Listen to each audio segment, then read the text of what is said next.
This is HQ again, and we are here on this Wednesday afternoon with an interesting topic called Why do you think submission in the bedroom is the same as submission outside the bedroom? Submission. Submission to men comes across as very slavish to women. And I don't know why. I mean, I can only think or surmise why a man or a woman would feel as though she's under the rule and thumb of a man. I guess it goes back to people wanting to be traditional, wanting the traditional roles, religious reasons. It's I guess men feel as though it may refer to her having respect for the relationship and to support a man's leadership within the family and, you know, relationship, which means cooperation, mutual respect, goals. I guess in a healthy partnership, submission might simply mean trusting your partner's judgment in certain areas or taking turns leading based on each other's strength and weaknesses. It's more about mutual collaboration, support, and it's not a one sided thing. I have heard people interchange submission. People say submission, she submits to me. When a woman is a hyena outside the bedroom, she's not submitting. She may be submitting inside the bedroom, but she's not submitting outside the bedroom. Submission in the bedroom and outside the bedroom differ because they involve different contexts and purposes between two people. In the bedroom, when you submit in the bedroom, it often involves consensual temporary power dynamics, intimacy, desire. It's partly mutually agreed upon lovemaking, scenarios, safety, those type things. Submission outside the bedroom, however, relates to interpersonal relations or dynamics shaped by society, cultural, relational norms. It can involve long-term partners, short-term partners, different patterns of deferment, yielding, which extends to decision making and behavior in real life. Submission in the bedroom. It has purpose and intent.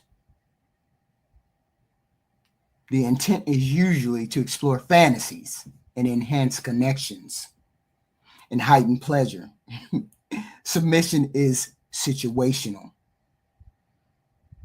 and it's oftentimes performed for mutual satisfaction. Outside the bedroom, however, submission might stem from a relationship dynamic, cultural, or personal beliefs. Power hierarchies. It may not always be voluntary or pleasurable. In the bedroom, power dynamics. Power dynamics in the bedroom are often staged, exaggerated, dominant, submissive roles play a part in consensual fantasies and role plays. Both partners maintain equal negotiation in that particular area. Outside the bedroom, however, power dynamics may be more complex, rooted in hierarchies, religion, social structures, insecurities. It may not always be consensual or beneficial to both parties. Emotional impact that submission has. When submission inside the bedroom is consensual and respectful, it can foster trust, intimacy, mutual satisfaction. It's often explored with the awareness and care and concern for both partners. Outside the bedroom, however, submission might lead to feelings of empowerment or disempowerment or resentment and imbalance. If forced or unequal, it might significantly affect self-esteem, personal agency. People losing autonomy and control inside the bedroom. Submission often involves a sense of control or out of control, since it's often given willingly, pleasurably, with the understanding that it can be taken away, the safe word used. Outside the bedroom, however, submission might not be totally autonomous, and it can result in pleasure, manipulation, pressure, conditioning. Religious dogma might have a role. But you have to understand the differences between submission in the bedroom and submission outside the bedroom in order to understand the relationship dynamic. And I get it. Every person wants to be submissive in the bedroom because you want to yield to that personable, pleasurable thing that you have with another person. But not all people can be submissive outside the bedroom. That's another dynamic. Okay? There's reasons why women can be submissive inside the bedroom, but not outside the bedroom. She can be very independent. She values her autonomy, and she prefers to do the decision making. It's as simple as that. She's a feminist. She believes in mutual respect, equal power. Depends on the kind of woman that you have. Her upbringing or environment emphasizes independence, equality over traditional roles. Because there's not a lot of women that are traditional. I don't care what they say. We are modern day women. We are modern day women, and there are not that many traditional women. That just doesn't happen, because you would have to not be touched by the world that we live in today in order to say you're truly a traditional person. You know how to do traditional things, but you're not a traditional woman. A woman might not want to be submissive because of her past experiences, negative past relationships, previous experiences with people controlling and manipulating her. She don't want to do that. Hell no, I'm not going to be submissive to you. The last time I was being submissive, he acted up. She acted up. They didn't know how to act. When I gave them my submission, they manipulated me, used me, abused me. Trauma, abuse, a history of abuse, sexual abuse, physical abuse. Some people just can't relinquish that kind of control. Some people just can't do it.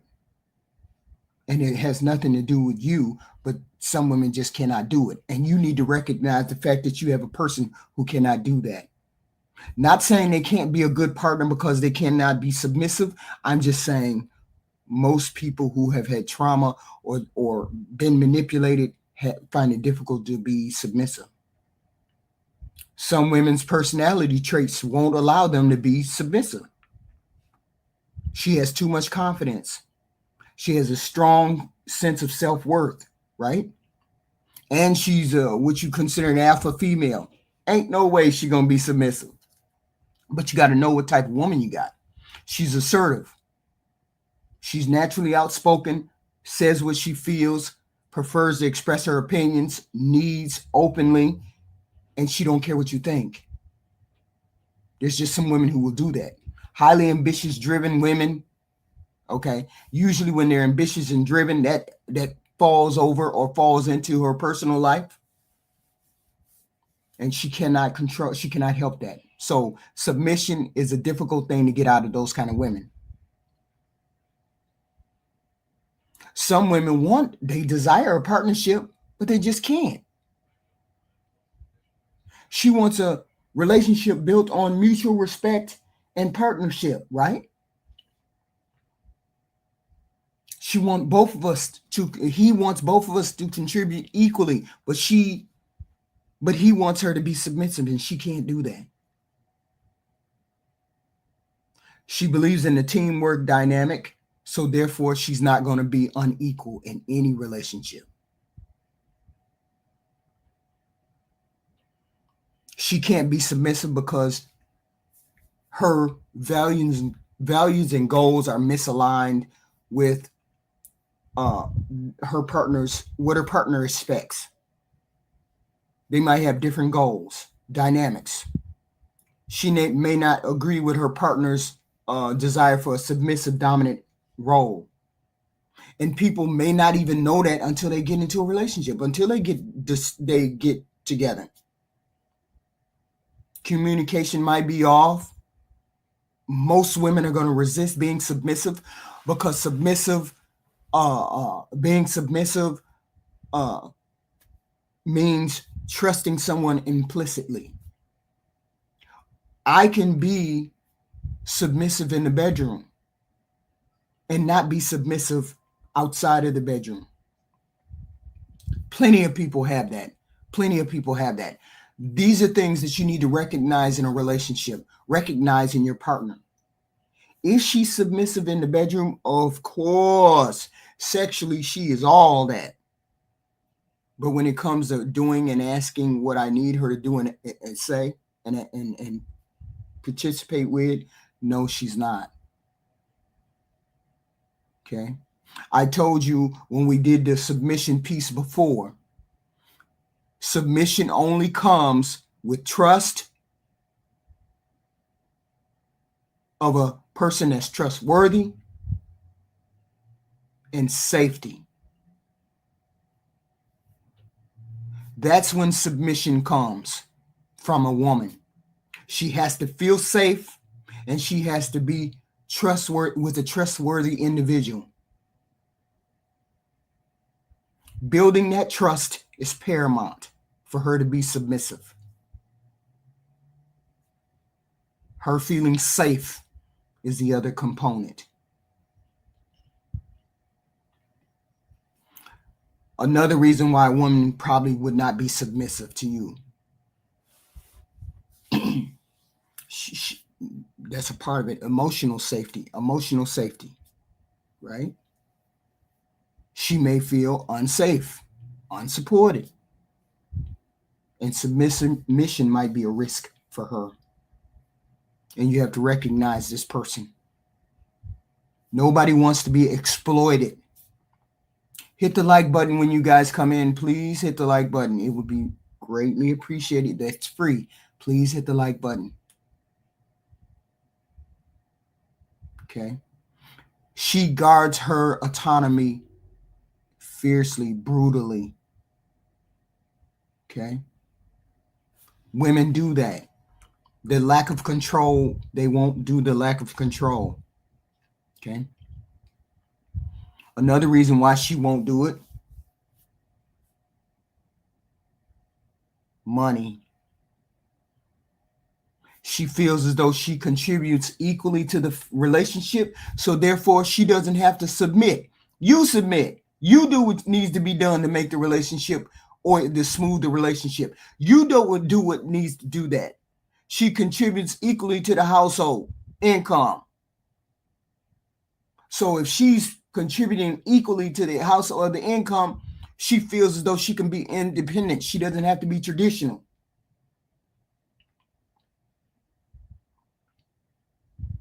She has to take charge in the taking care of the kids, house management. If she has to do that, she may feel as though she's not going to be traditional. And on top of the fact that traditional roles or roles in relationship have changed. Contemporary relationships have been rejected, or no, traditional relationships have been rejected in lieu of the contemporary roles. She may see equality as the foundation of a relationship, and she may not want to go there and be the traditional person that you want her to be. And probably never will. This is something that you have to find out when you get involved with her. But let's see. I'll add this to it. Submission in your relationship can take a lot of forms. Okay. Being submissive doesn't mean losing your autonomy and agency or independence. It revolves around mutual respect between two partners. Trust, communication, has to be safety. Some of the things she can do is practice listening, actively listening, showing attentiveness to the partner's wants, needs, desires, thoughts, feelings, ideas. Listen to respond, listen to understand, not to listen to respond. Seek his leadership. Seek a man's leadership in a relationship, in a marriage. Defer to his judgment in certain areas where you trust his expertise, his decision making. Allow a man to be a man. Allow a man to stand on his own 2 feet. Allow him to take the lead in planning activities and solving those problems. Men are problem solvers. They like to do that. Let them take the lead on that. Show respect in communication, out in public, in front of the children. Speak to him kindly. Refrain from screeching. You don't have to be a hyena. Stop criticizing. No sarcasm. Honor and respect the role that he has in the relationship. Be grateful for the things that he do. Be supportive of the goals, aspirations, ambitions that he has. You have to be an emotional and practical support person when he needs it. This is how women practice submission outside of the bedroom. Be supportive. Offer help, but don't interject. Please hit the like button when you come in. Please hit the like button when you come in. Okay? Do small acts of kindness. Men like to be told they have expertise in certain things. Anticipation of what he wants, what he needs, desires, things that he wants to be done around the house. These are ways that you can be submissive outside the bedroom. Be willing to take constructive criticism in the relationship. Constructive criticism, men. Give constructive criticism, not denigration. Women have to learn to accept constructive criticism, feedback. Listen to his perspective. He has a male perspective. You have a female perspective. The same way he would want you to have a female perspective, you need to be able to give him the opportunity to be constructive to what you do. You have to trust his wisdom, his judgment. This is in character with a relationship, not I just met you relationship. This is the kind of relation we're talking about, real relationships, maybe marriages. Another way you can practice submission is prioritize him. Prioritize his comfort, his happiness.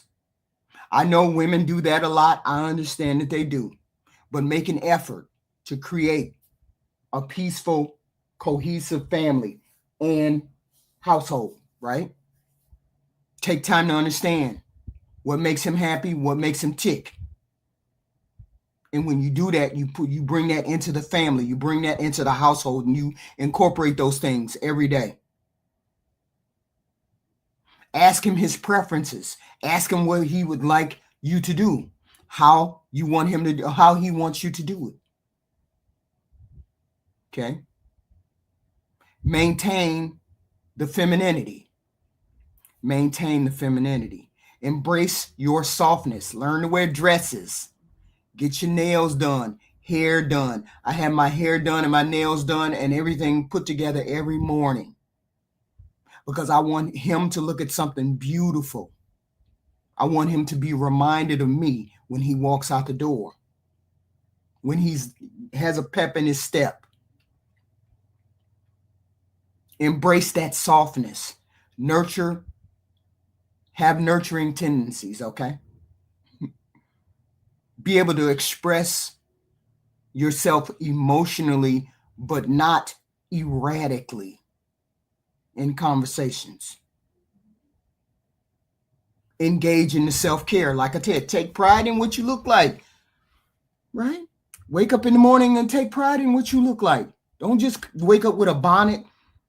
Don't go to bed with a bonnet all the time either.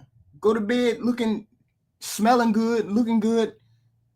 Do those things. Avoid conflict and hyena-ish. Choose to de-escalate, not escalate. Because a lot of people just want to win.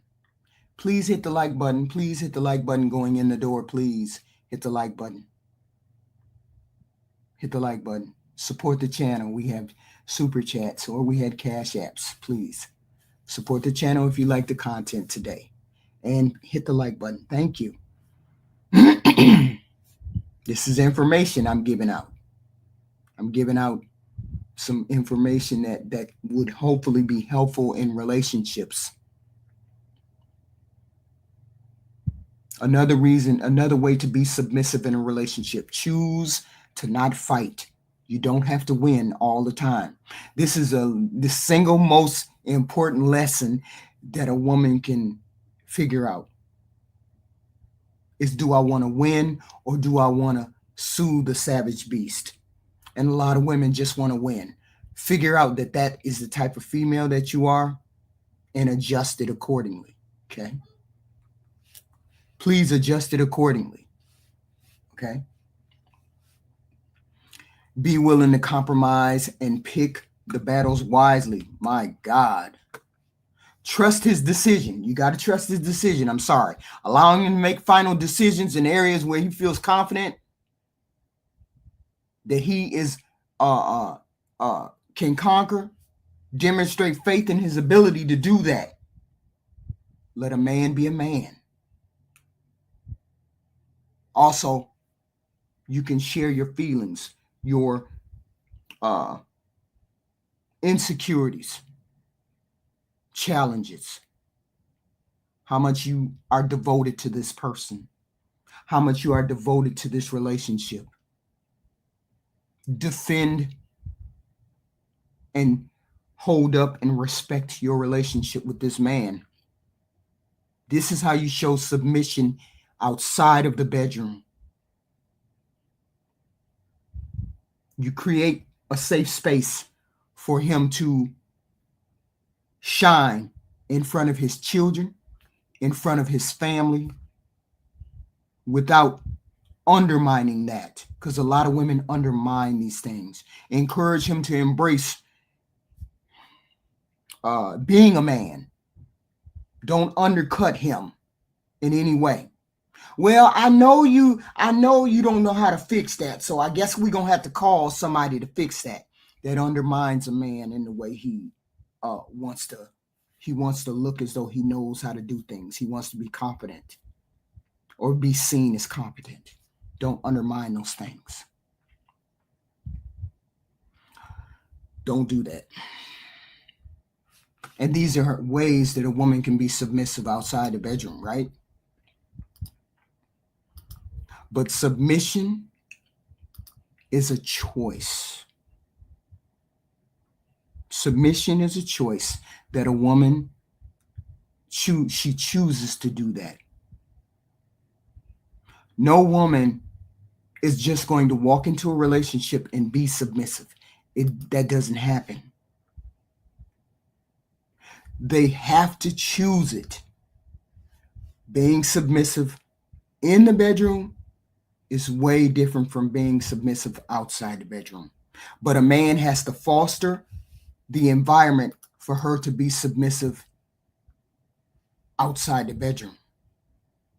Okay? But we all have to learn. We all have to do all of this in order for relationships to work. Okay? But a woman is the person that soothes what goes on, makes things happen. Because a man is going to stand up and be, what is it called? He's gonna have that armor on. Okay, there it is. He's gonna have an armor on. And the whole point is a man will not take that armor off. A man is not going to be submissive to you as the he's never going to do that. But here's the thing. He's never going to take that armor off. But what he can do is every once in a while open the armor up and let you see his heart and then close it. Close the armor. My husband was like that. He was like this. You love her? I had this example the other day. Somebody said, he's mean as hell to everybody else, but he ain't mean to me. He wants me. He loves me. He an asshole to everybody else except me. Right? And when people say a man doesn't submit to a woman, I'm not saying my husband submitted to me. That's not what I'm saying. But I'm saying I knew I was wanted. I knew I was loved because he would open his armor every once in a while and show me that I was the one, right? And this is what you want from a man, but you're going to have to be submissive. As a female, you're going to have to be submissive first. Okay? Because he's not gonna open himself up and then get shot in the head. Men just don't do that. Okay. Men just won't do it. I'm not saying if you're asking for 50-50, that's a difficult thing to be submissive over, right? People say if he's asking me 50-50, how is it that I can be submissive?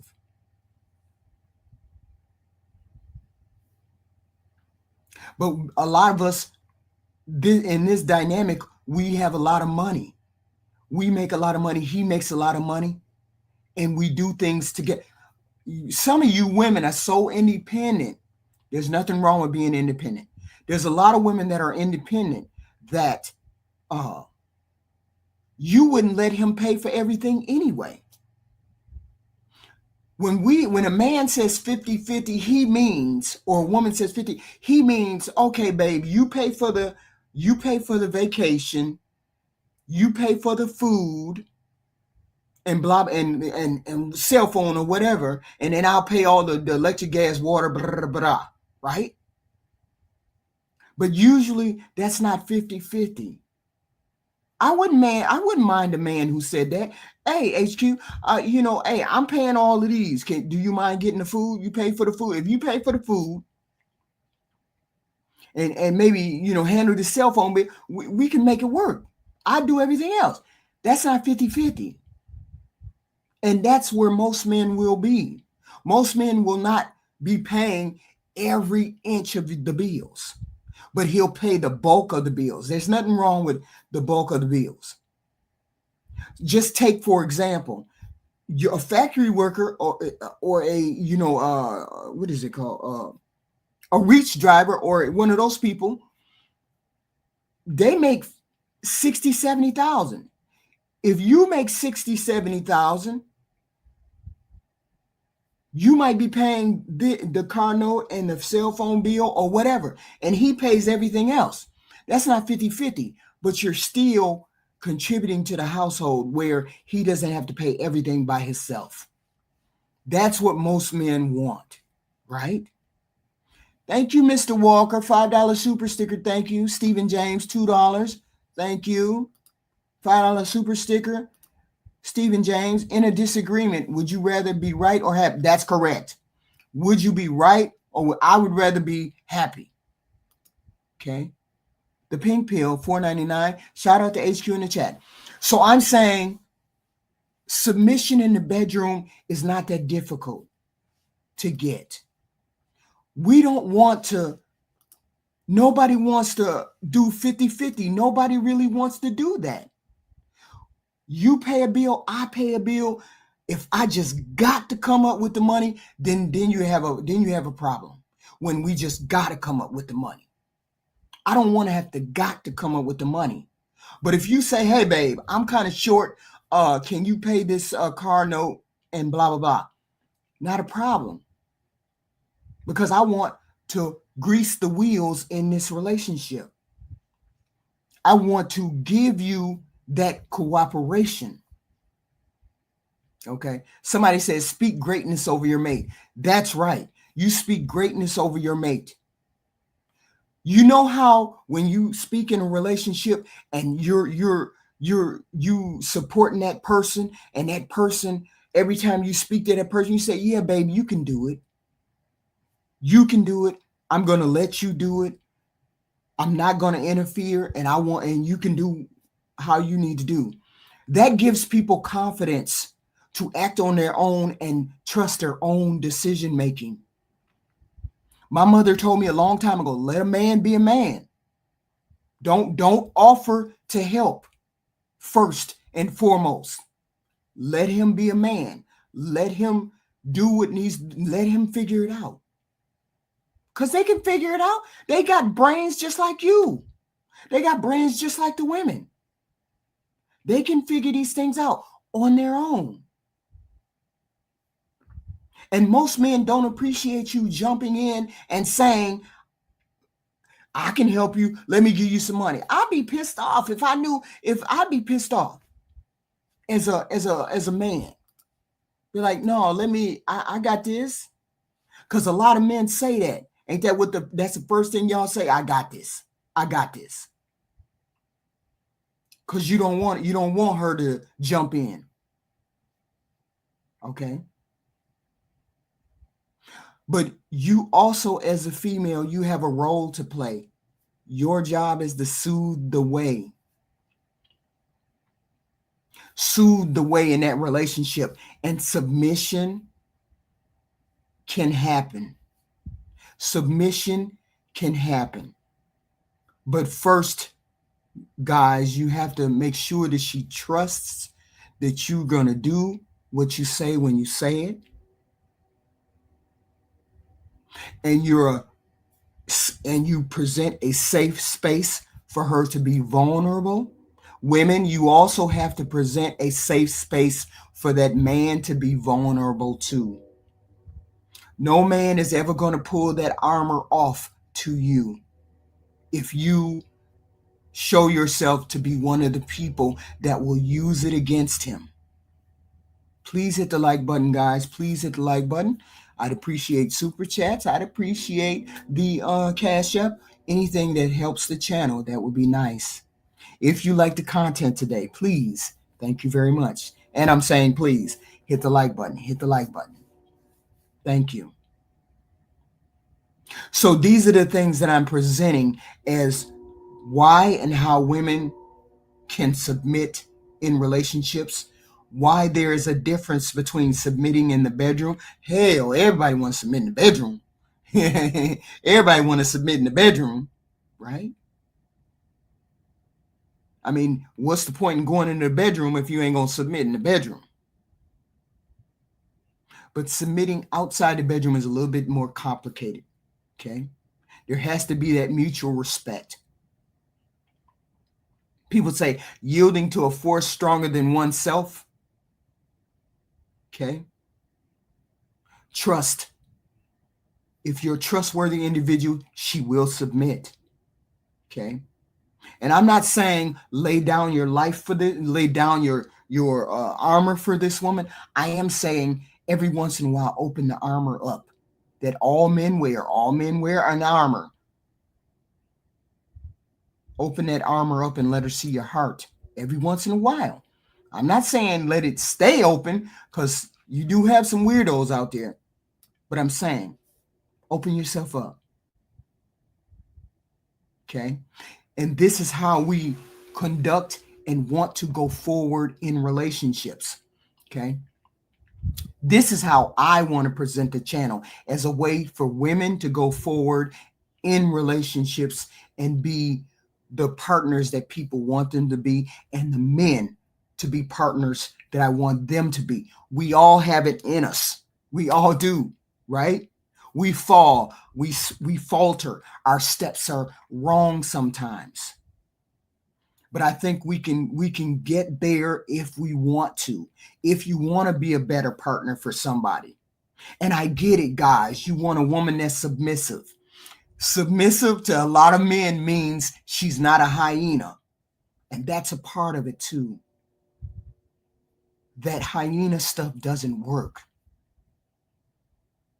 Nobody wants to come home to a hyena. You're always right. You cannot always be right. It's either you're going to be right all the time or you're going to be happy all the time. Which one do you want? You want to be right or you want to be happy? And I feel like a lot of people want to be happy. So we need to start doing that. We need to start practicing that. See, it's not an easy thing to be submissive. It's not a natural state to be submissive. People keep thinking that it is, but it's not. I, who was raised by nuns, I was raised by nuns, okay? Nuns.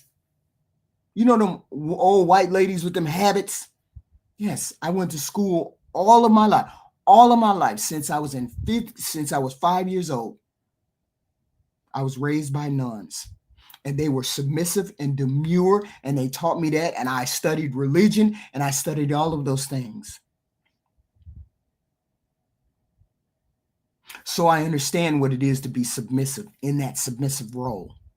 But me being the person that I was, who was a shit starter, I'm a shit starter, was difficult to understand what submission was. And I get it. You want autonomy. You want all of that. But you can have all of that in a relationship. But it has to be a deferral to the leader of that family if you want a relationship that works. And it's required. You cannot be a rah, rah, rah. You cannot be a hyena and expect the relationship to go. You can be independent. You can have your say. You can have things to do. But it's the way that you come across. It's the way that you present your ideas. It's the way that you speak that wins you at the end of the day. In the middle of an argument, just shut up.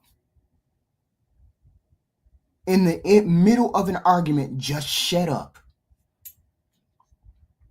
And think about what you're saying. Especially if you're hyper focused on winning. And a lot of women want to win instead of being submissive. I don't want to be on this planet as anything other than a female, as anything other than the feminine, soft, and delicate creature that I can be. Right? So my whole point is you can do that too. But understand that she, the female, cannot be anything other than what she is until you make her feel safe, wanted, and you're a trustworthy individual. And every person has that in them. Okay? Like I said, my philosophy is we're all in the middle. You can go one way or the other, or you can stick in the middle and be a regular, ordinary individual person. And all of us ordinary individual people want to have working relationships. Submission is a part of it. As a wife, as a person in a relationship, there is a little bit of submission somewhere. Please hit the like button when you come in, please. Hit the like button. Super chat would be great. Cash app would be great. All of those things. Thank you very much. I appreciate it. CMC's technique is class. Thank you for the $5 super sticker. Thank you, sir. Or ma'am. I'm not really sure who it is. Okay. What was that? Mr. Walker, $5. My wife taught me the power of speaking life. Yes. The power of speaking life into another human being. Yes. With her support. With her support. And so sometimes I come across as hyena-ish, but that's not me in a relationship. Okay? That's not me in a relationship. Not at all. As I said before, I love everything. I love life. I love people. I love individuals. Okay? But Stephen, not all of us are religious. I'm not religious. I take some of those tenets that come from religion, but I don't live a religious life like that. Okay? And some people do, a lot of people do. I'm hyena adjacent. I said that, right? I remember saying that, right? Hyena adjacent. And hyena adjacent women are able to get know how to pull back that hyena when it's in a relationship. Okay. It is. I can't. I mean, because I love being here. I'm sorry. I love being here. Talking to people. It's not an evil laugh. It's just I like to have conversations with people, and I love to impart information. And I understand this is a big big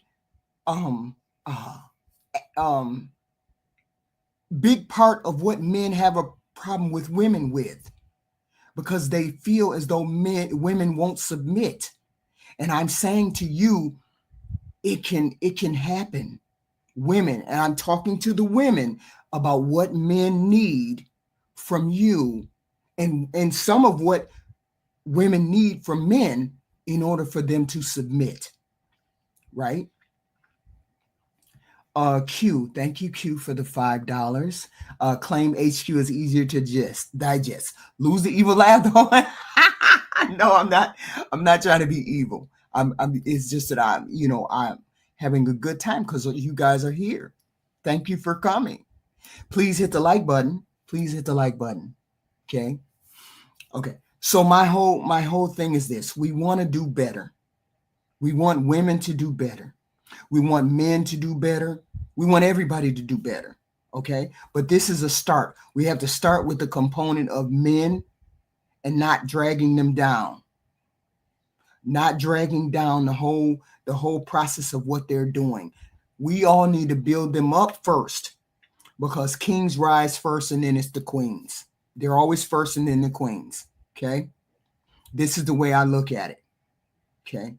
And I've always said men are the ones that are going to drag us where we need to go or pull us where we need to go. They have to. Okay. and I want to completely and utterly do better. No, I'm not cackling, So if anybody wants to come up on the panel and say a couple of words about what I said, please do. You don't have to be up here too long. I think someone called and the phone didn't I don't know what was going on. Maybe they had the wrong phone, wrong something, right? So somebody called, but I couldn't figure out who it was before they hung up. So if somebody wants to call back, please call back. The Pink Pill, I'd love to have your take on what my submission piece was about, whether you thought it was okay. Q, if you wanted to say a couple words. Hi, Rain. Hello. Hello, everyone. Please hit the like button when you come in. Please hit the like button. Okay. And our piece about submission is you don't have to be on camera. I don't care about you being on camera. You don't have to be on camera. You can just speak and I can hear you. And you don't even have to come on the panel. I can hear you. We can hear you. She be playing on folks' phones. So this is how we want to go forward, right? Submission. Submitting to the will of a person stronger than you. Hi, Rose. Hello, how are you? The Pink Pill, Mr. Walker. We have all of you guys in the chat. I see Q. There's Rain. Okay. Thank you all for coming. Steven, Mr. Walker, CMC. We all have all the people in the house. So what did you think about it? And who has feelings about this submission? Do you have any reason why a woman would not want to submit that I have not put forward? Okay. It primarily has to do with the fact that she doesn't feel safe or she feels too vulnerable to do it. Okay. Too vulnerable to do it. Okay. My question would be, why does she feel so vulnerable that she would not want to do it? Okay. We got Mr. Walker on the stage. Hello, Mr. Walker. HQ, what's going on with you? Fine, thank you. What about our submission piece here? Submission. I think it's something you can't force. You can't force it. It's not something. Submission, especially coming from a man, it's not something that you can demand. You have to command it, and it's always going to lead me back to my talking point that women should find a man that they are into. So every time they look at this joker, they smit with him. They got the googly eyes for him. So that submission ain't even a question. Right. She don't mind because she recognizes him as her leader. She chose him. She like him. And that's the way it will work out. But you said something in the chat. You said your wife taught you something. What was that? My wife taught me the power of talking life into one another. Yeah, I grew up around hyenas. Yeah, my mama and aunties and them, they were raging hyenas. And they never said nice things. They never spoke life into anybody. It was always something wild shit, Wow. But getting married to my wife and then seeing her family and just how she talk, all she do is say nice stuff. My wife she never says an ill thing to me. Never nothing negative at all. Like, I don't even know what that would feel like. And I didn't realize how unique I guess that was until I came on YouTube. I said, damn, y'all be getting cussed out by y'all lady. That's crazy. Yeah, they be cussing, they be wilding. Some of them just be, and then they don't even know that they're talking with the disrespect. With the disrespect. They don't even know that they're saying what they're saying. It's like it's second nature to some, right? And it's my nature to withdraw, or it's my nature to be quiet. Because I cannot talk to a man in that way. My father was a very commanding presence.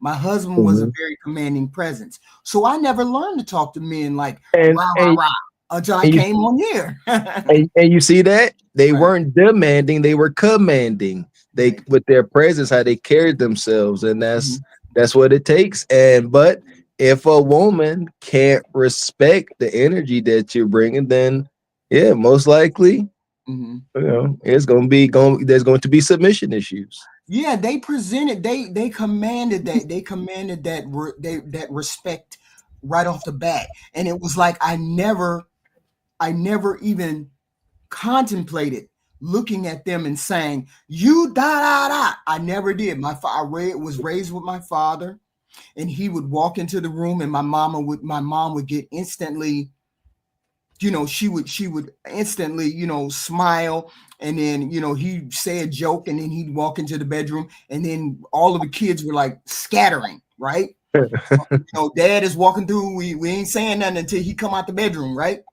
And once he came out the bedroom, he was jokes and smiles, and then I knew not to say anything crazy to him.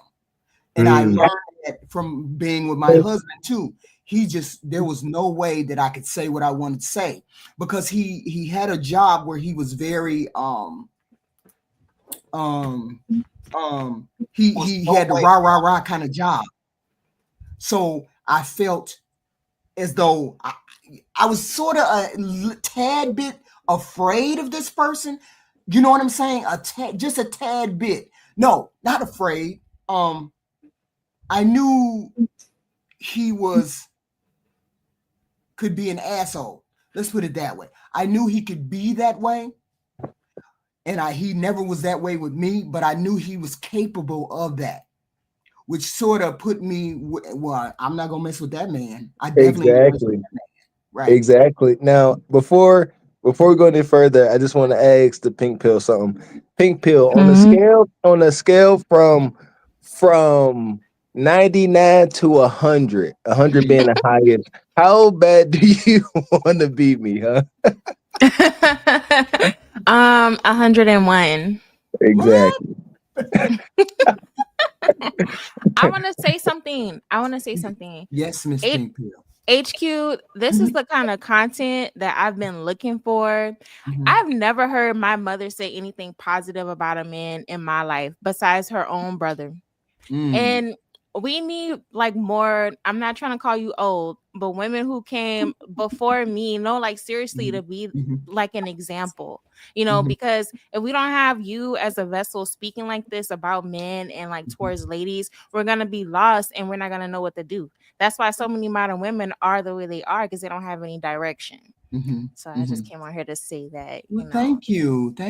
See, when I start, what I wanted to say, or I should have said when I started this channel or started this Call HQ channel, was I wanted to bring positive models or positive information to the women and the men, but primarily the women, to help the women to see that you can respect men. You can have disagreements with men, but you still can be respectful. I challenge anyone to ever see me be disrespectful to a man, because I had the highest, utmost respect for men. Because I understand my place on this planet. I get my place on this planet. I don't care. Wow, I don't care whether I'm the weakest vessel or not. I just want to be a woman when it comes to being around men. That's it. And I want to be as feminine and cherished as possible, and not take advantage of a man. I'm not trying to do that at all. I just like my place on this planet, right? And if you like your place on this planet as a female, you will respect men. And men need to be respected in that way. They're the dominant people on this planet, dominant species on this planet. I just want to be a female on this planet. That's all. Can I add to that too? Yeah. Like, outside of my relationship, and I'm not saying I go out in the world flirting, but just showing up in the world like feminine. Like every time I go out, I keep my hair done, I keep something nice on, and I'm polite to people, and I get all kind of free stuff. People are nice to me. Like, women don't understand the power of femininity and submission. Like, and that doesn't make you a slave, but it's just like, be a lady, damn, Right, be a lady. Hey, Pink Pill, this is cute. Hey, actually, that's kind of interesting. That actually happens to men too. You imagine how much free stuff I get just because I try to have a pleasant disposition. Mhm, People give me mhm, stuff. mhm. It's- Just it's- imagine if you walked into store. I see this example all the time. Yeah, I'll give Women are not friendly when you walk into a store or you want something.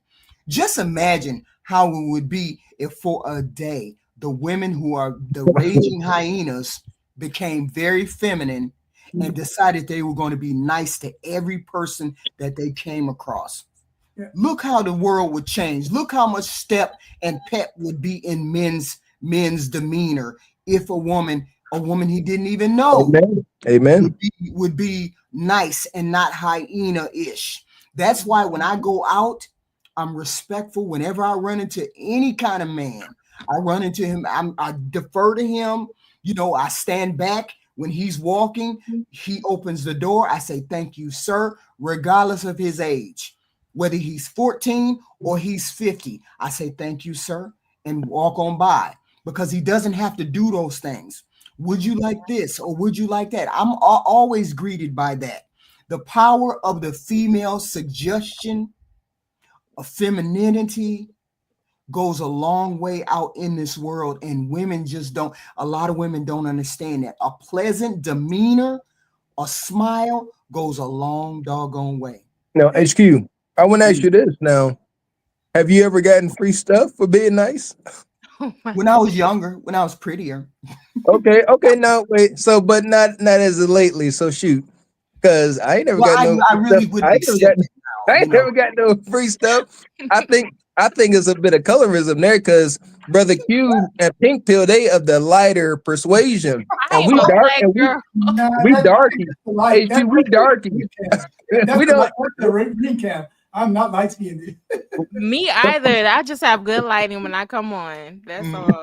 She just Us has darkies, us darkies don't get free stuff. but we don't But get it's free true. stuff. But Y'all I hit think the that's like button something. when you come in. Please hit the like button when you Yeah. come in. Thank you. Thank you. Thank you. Oh no, it's not a matter of being. I don't think it's dark skin. I think it's. I'm bull jack. I'm just messing around. I'm messing around.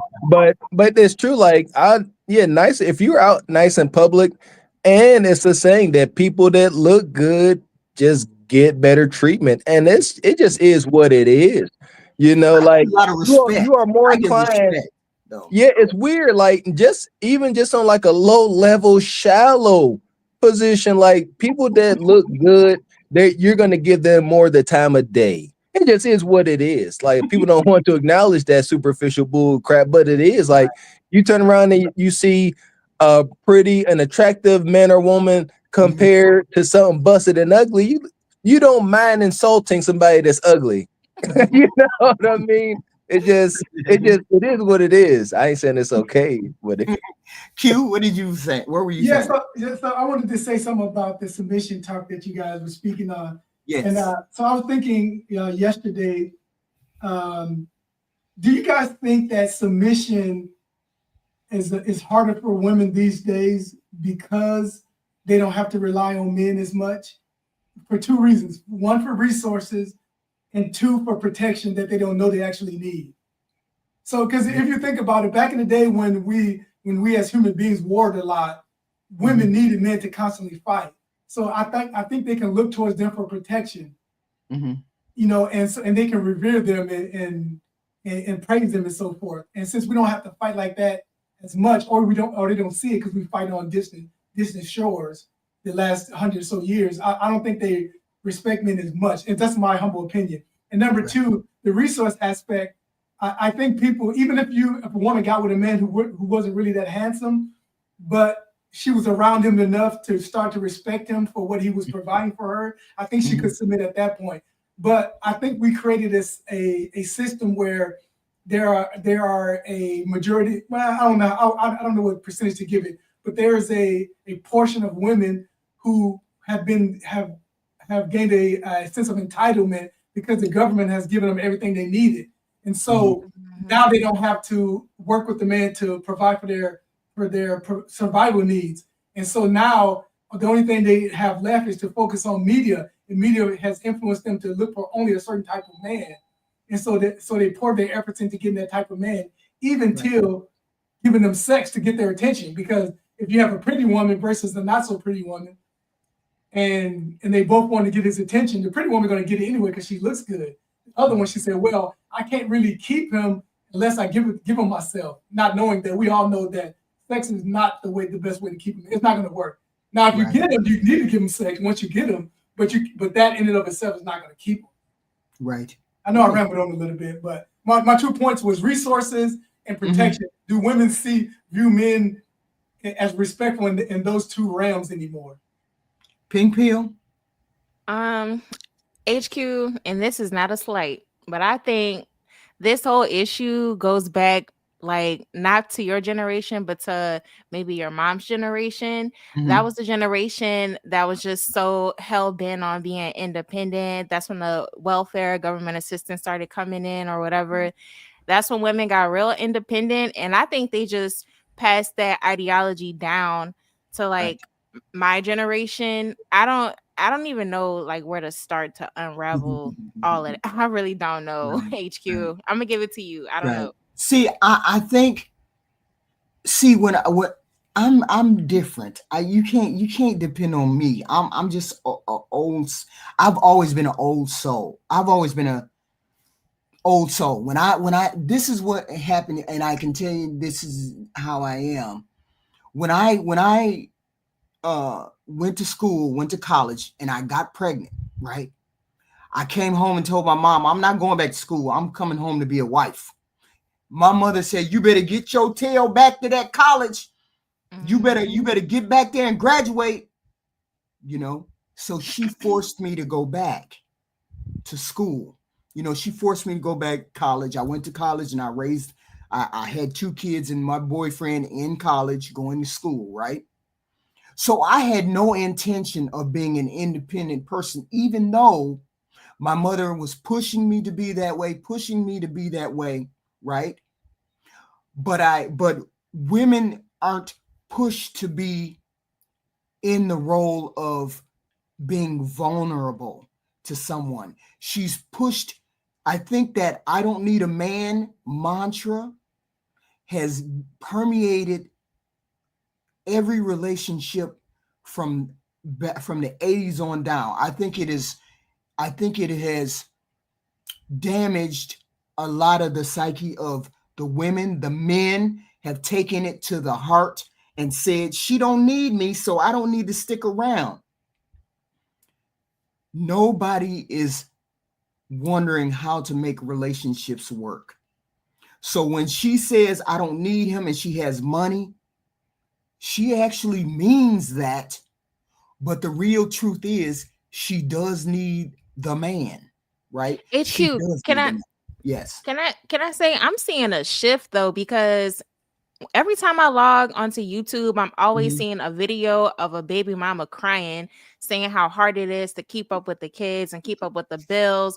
Women are getting evicted. They can't pay their rent, can't pay their car note, they homeless. So whether we know it or not, the shift is coming. Like this is the transition because right it's here, becoming right? more. The reality is really hitting the women. The reality is really hitting the women. They got acquiesce. You gotta come off that high horse. You gotta come down and say, look, how do I make this relationship work with men?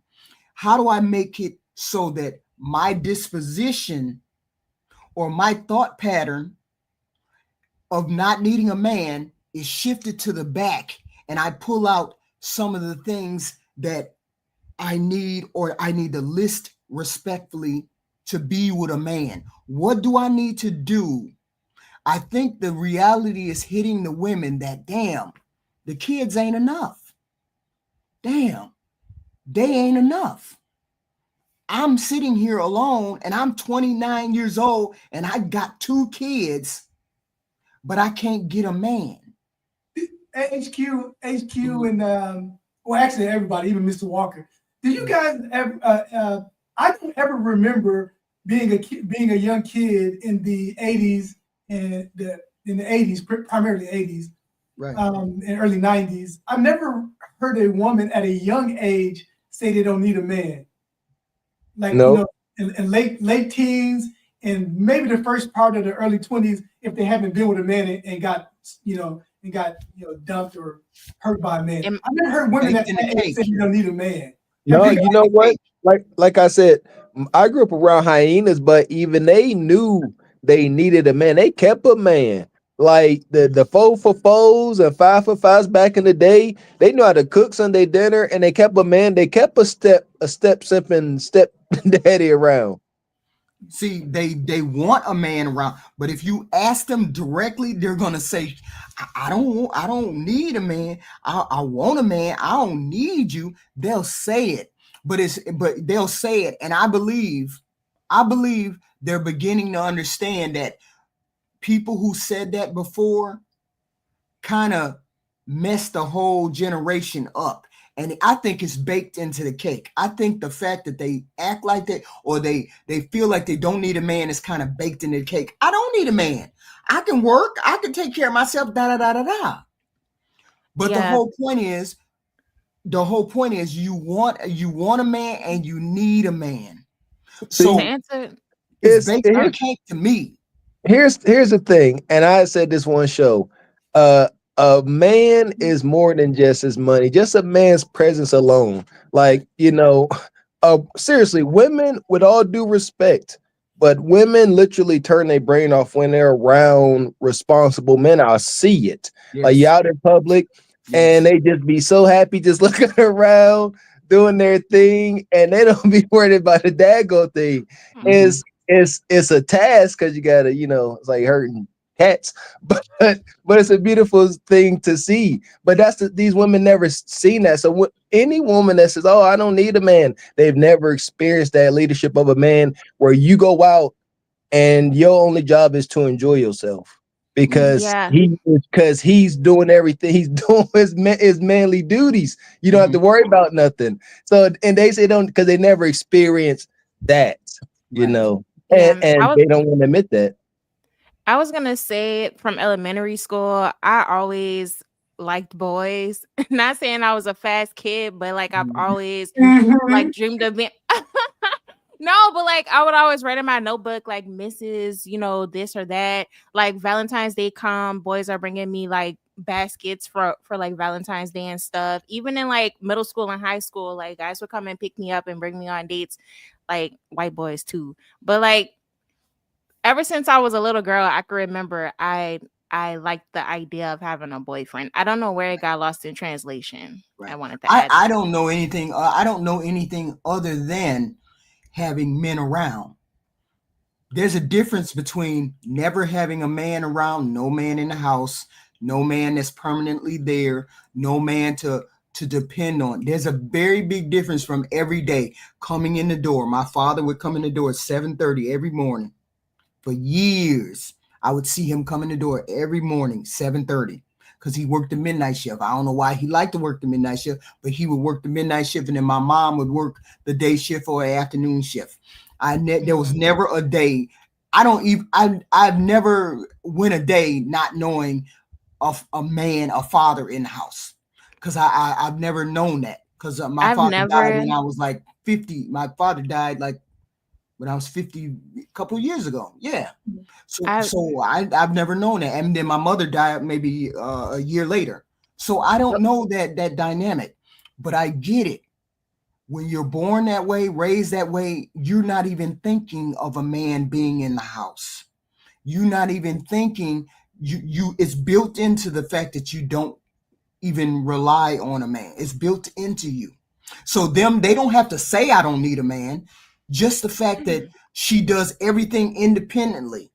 Well, HQ to bounce off what you said. First of all, I'm sorry for your loss. Number two, Thank you. I never met my biological father. I don't know what he looks like. If I had a picture of him, Q and Mr. Walker could be my dad for all I know. no, I mean, Mr. Walker, baby, he played football. Whoa, Yeah, I'm just kidding. hold it up. See, guy, I ain't that dad. Go up 37, guys. Wait. Y'all hit the like But button no. coming in the door. Hit the like button, please. And then like my mom was just always in the most abusive relationships like ever. And I always saw her fighting, like she always had to fight every man she ever had. One of them was like a child like predator, you know, like she always had terrible men in her life and around us. So I think that kind of conditioned me and my sisters to like hate men too. I want to say that too. A lot of the women that had kids, they're just not responsible in picking a mate, you know. It's just and it trickles down because I don't know, it's just depressing as hell. Well, see, here's my question, because I don't like people using hyperboles when they speak about not needing a man. I think women should separate when they physically versus emotionally.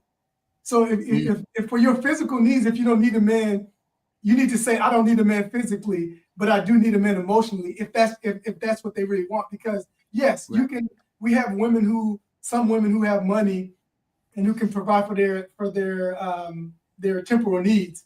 But from a man's perspective, when I hear a woman don't need me, I encompass it all. I don't, you know, so I think it is the whole thing. So women will be better served to say, hey, I don't need a man to take care of me monetarily, but I do need it for everything else emotionally.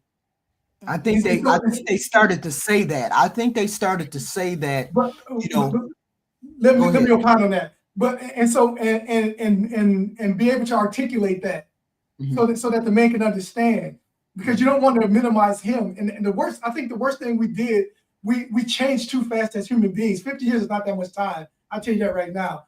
And so it appeared, even with women with money, when we watched the Kendra show and we watched Gavin, Mr. Walker, analyze the women who go up on their show.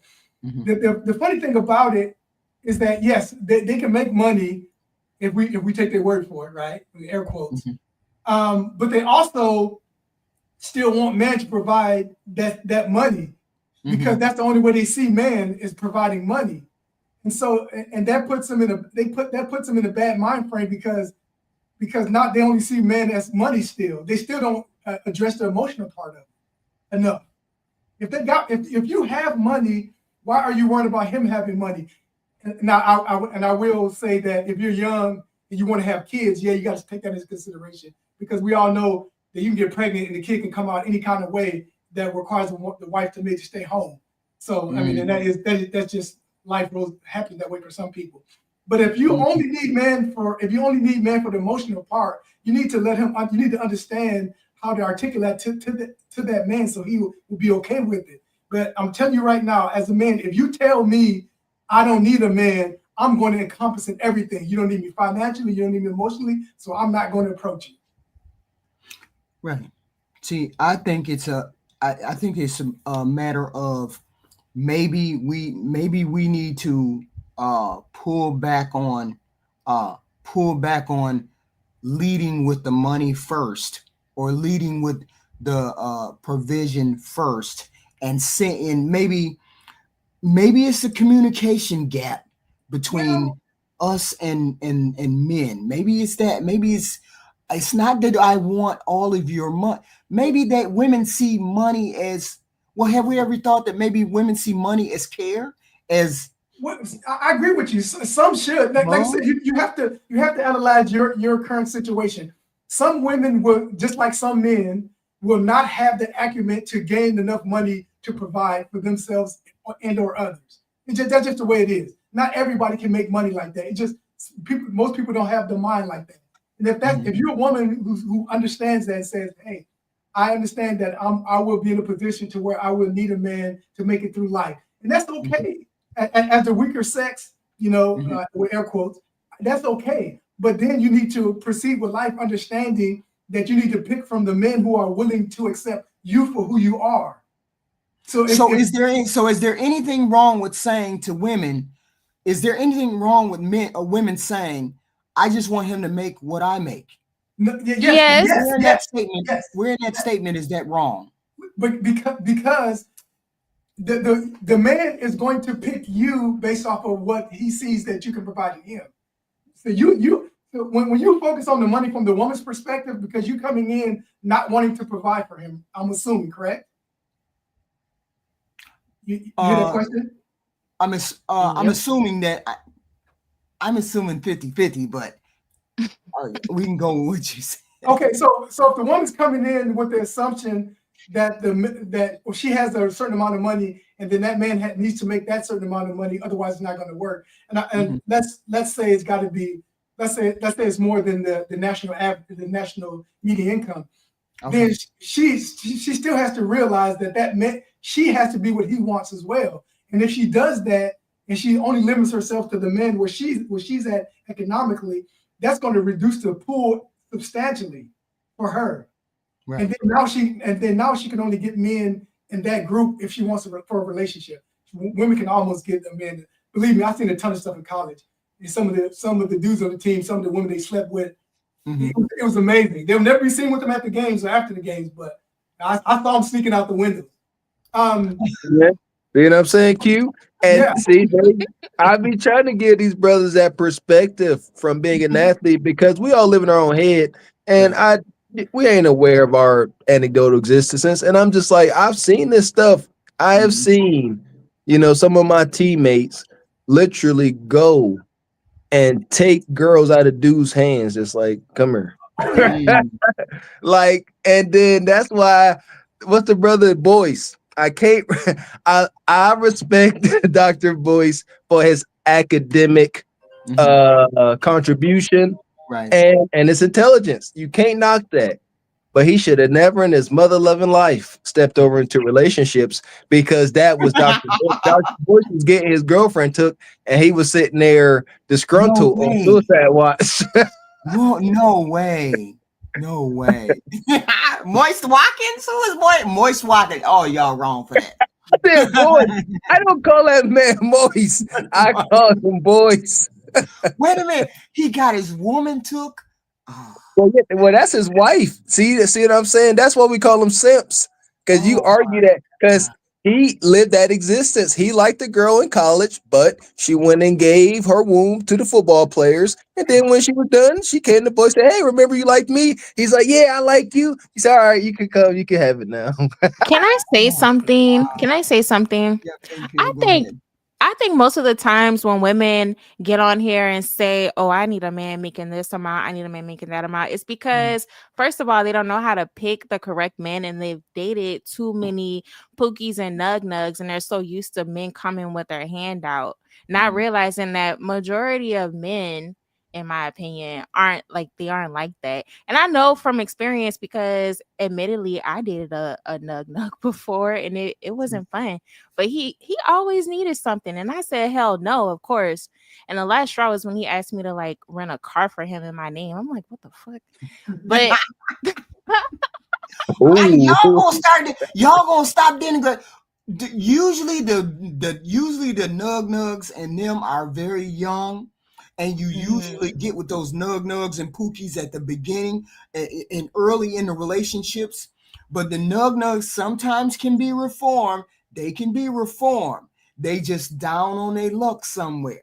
And I get ain't nobody got time for that. HQ. And you said nug can be reformed. Can a modern woman be reformed too? Yeah, I'm assuming so. I'm assuming if you did what you did in your 20s. And then you decided. Mr. Walker, stop. Don't be a hater. Don't be a hater. I'll explain. I'll substantiate my. Wait a minute, but here's the thing. If I was a certain way in my teens and I ran around and did all the reckless things in my teens, I'm not a redeemable person when I hit my 30s if I didn't do any of those things again. I think you are. For example, I used to be a hyena, admittedly, until I found Kevin Samuels' content. But like, hyena culture is all I knew. Like, I've never seen anybody be in a healthy relationship in my life. All I knew was like, it was like the streets and social media raised me, and it wasn't to anybody's fault of my own, but I took responsibility and adjusted and made the changes to get the outcome that I wanted. And I'm the only one out of all my mom's kids who has like moved away or like finished college or hasn't had kids out of wedlock, you know, things like that. I'm doing pretty well for myself. So I think the answer is yes. Well, You know? So here, my okay. whole thing is this: it doesn't matter about to me, it's difficult. You and Mr. Walker are testaments to the fact that you were born into a certain type of family, but you rose and persevered and got out of that environment. So it's possible. See, I don't look at people and say, "Oh, well, you came from a single mama and this is why you do that." No, you can rise above. But Okay, HQ, let no, me hear Mr. Walker. Go ahead, because I know he got something. no, I don't. I agree with you, Pink You Pill. can rise It's above. it's the thing here's you just as a woman, you just can't give your body to the streets. So yeah, you can like, all right, I'm born in this environment, so I have this mentality by default. Yes, I respect that.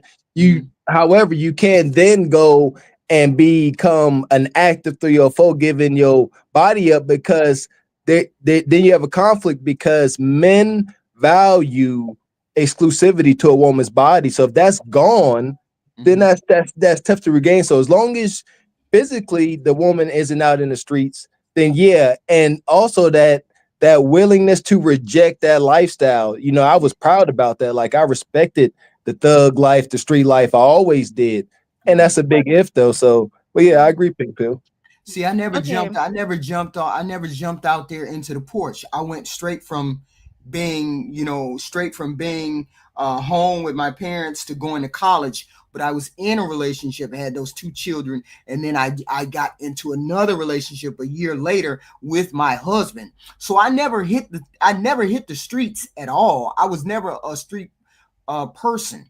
So, but I still faltered in the beginning. I'm saying if you falter in the beginning, can we change the trajectory of our life, even if we fail in the beginning? I think that's possible because everybody has a past. To what extent? To what extent? Like, because okay, now on the man's side, you know, it's gonna be extreme. But you know, my brother Gav, he likes saying, you know, if you turn into a cannibal, you really can't be released back into society. You know, so if you were out here and you, like I said, you were in these streets like like the Braca or you know, like an active corn star, you know, there is no real coming back because you're gonna carry that with you. All right. I just want to clarify that wasn't me. I wasn't on that level, but I wasn't nice though, you know. And it shows. That's the thing. It'll always show people. I never question that because how you carry yourself. It will always show. If you did carry yourself like that, you wouldn't have this perspective because you wouldn't be able to. Like the proof is always going to be in the pudding. So that's why I'm like, no. If a woman lives active, rugged, rough lifestyle, no, and she'll never be able to think like a Pink Pill. So that's why I say no. And moreover, and make sure we understand, we're not talking about they can't change. I'm not talking about they can't change to become a better person. My point is, I don't think they can change to be in stable relationships. Like a porn star or corn star, I don't know what we're allowed to say. Like the corn star, I'm assuming that deep within them, they're going to always have the appetite to do those things. And so it's going to be a constant struggle for them to not do it. And so do you take that constant struggle with you into a relationship where you constantly how's that any different than those who are alcoholics? That's a fight for the rest of their life. They will never not be an alcoholic. So they can never. So therefore you need to stay over there where the people do that kind of stuff, and y'all need to figure out what y'all gonna do if you're a part of that crowd. I mean, because there's certain people that are part of that crowd, you know, have them fast lives. Not to mention P. Diddy, but those people have that lifestyle. They're used to paying. I can pay for whatever I want to get. I can do whatever I want. The police ain't gonna come. I can do this, that, and the third. There's certain people who gravitate towards that lifestyle.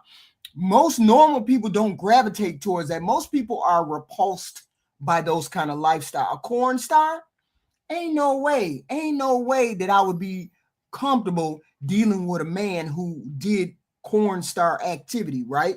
Sure. I wouldn't be. So therefore, I would never go into a room where they are. So I'm saying the people who have not made it, who went sliding down that path, those people need to stay with those people. But the regular, normal, everyday person that may have faltered once or twice, I think they're redeemable. Those people are redeemable, men and women.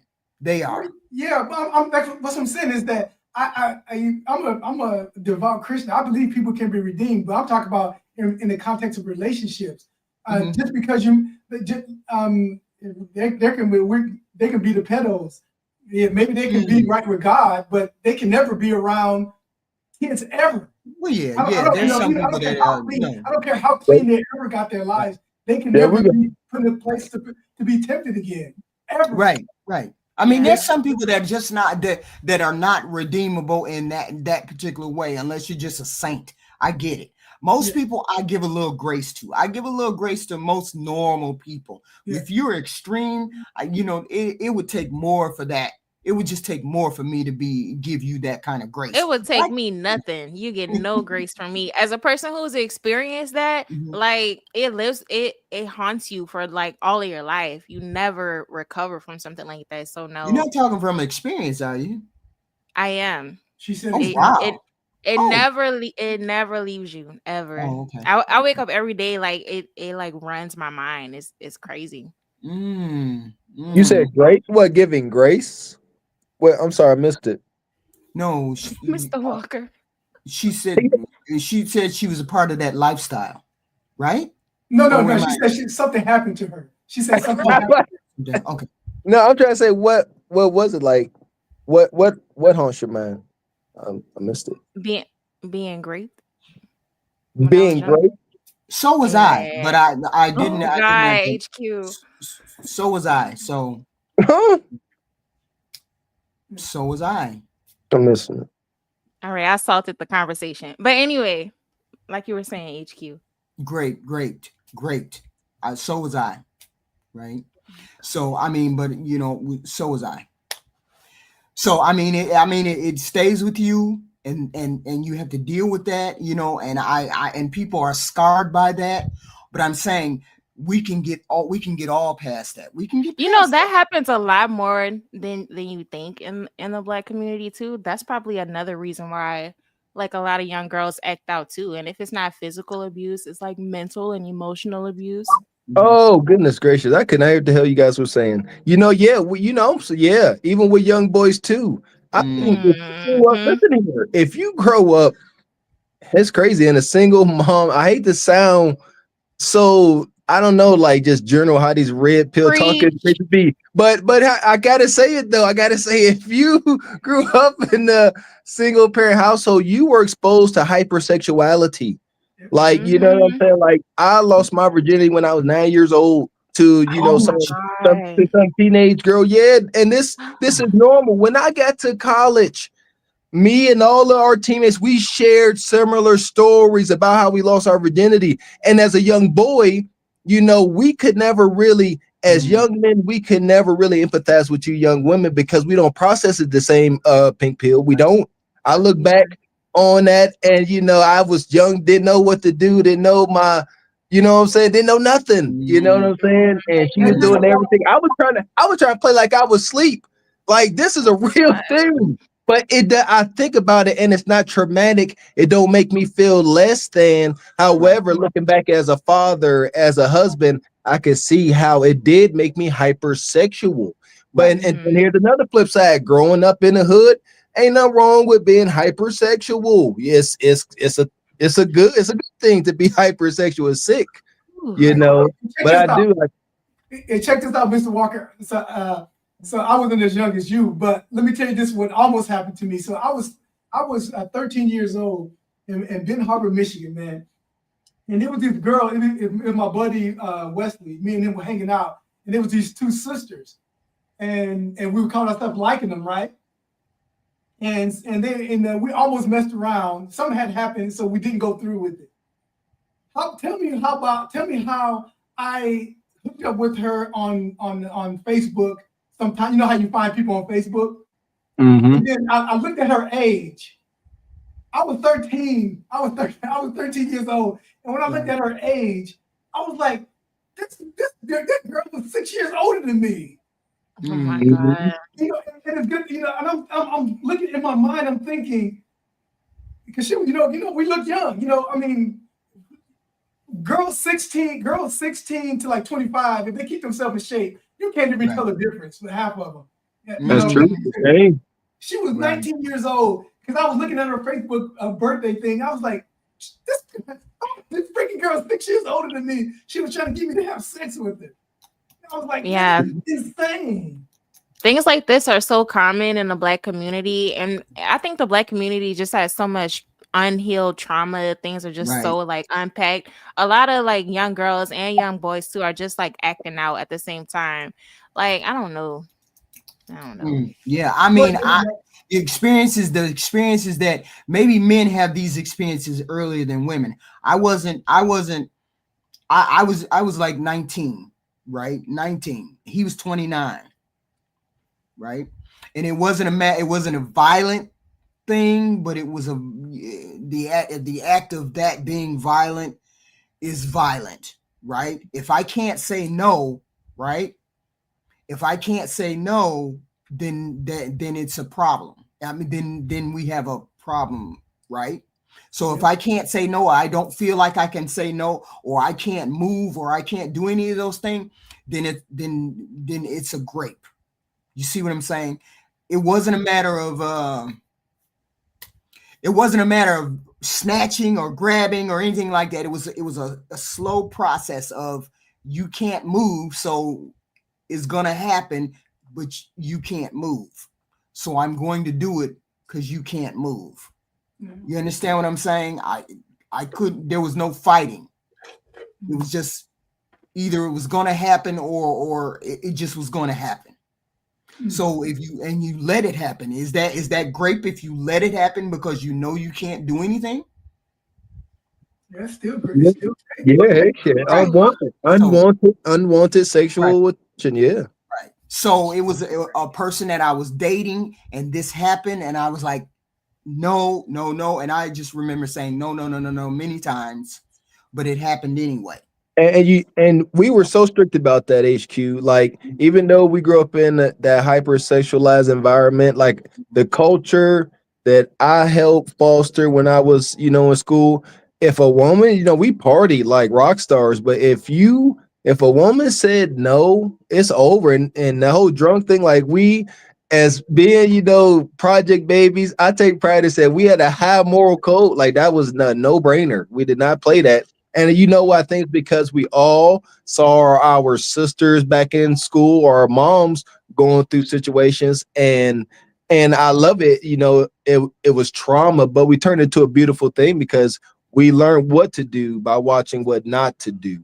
But yeah, stuff like that, like we don't play that forcing yourself onto a woman thing. That's nine is a whole different thing. According to Fridley, that is a different level.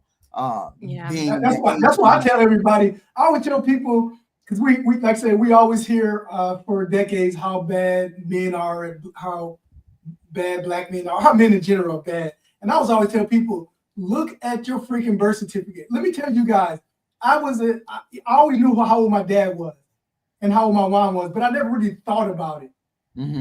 So I was like about 42, 43 years old. I actually looked at my birth certificate. And I was like, hold up.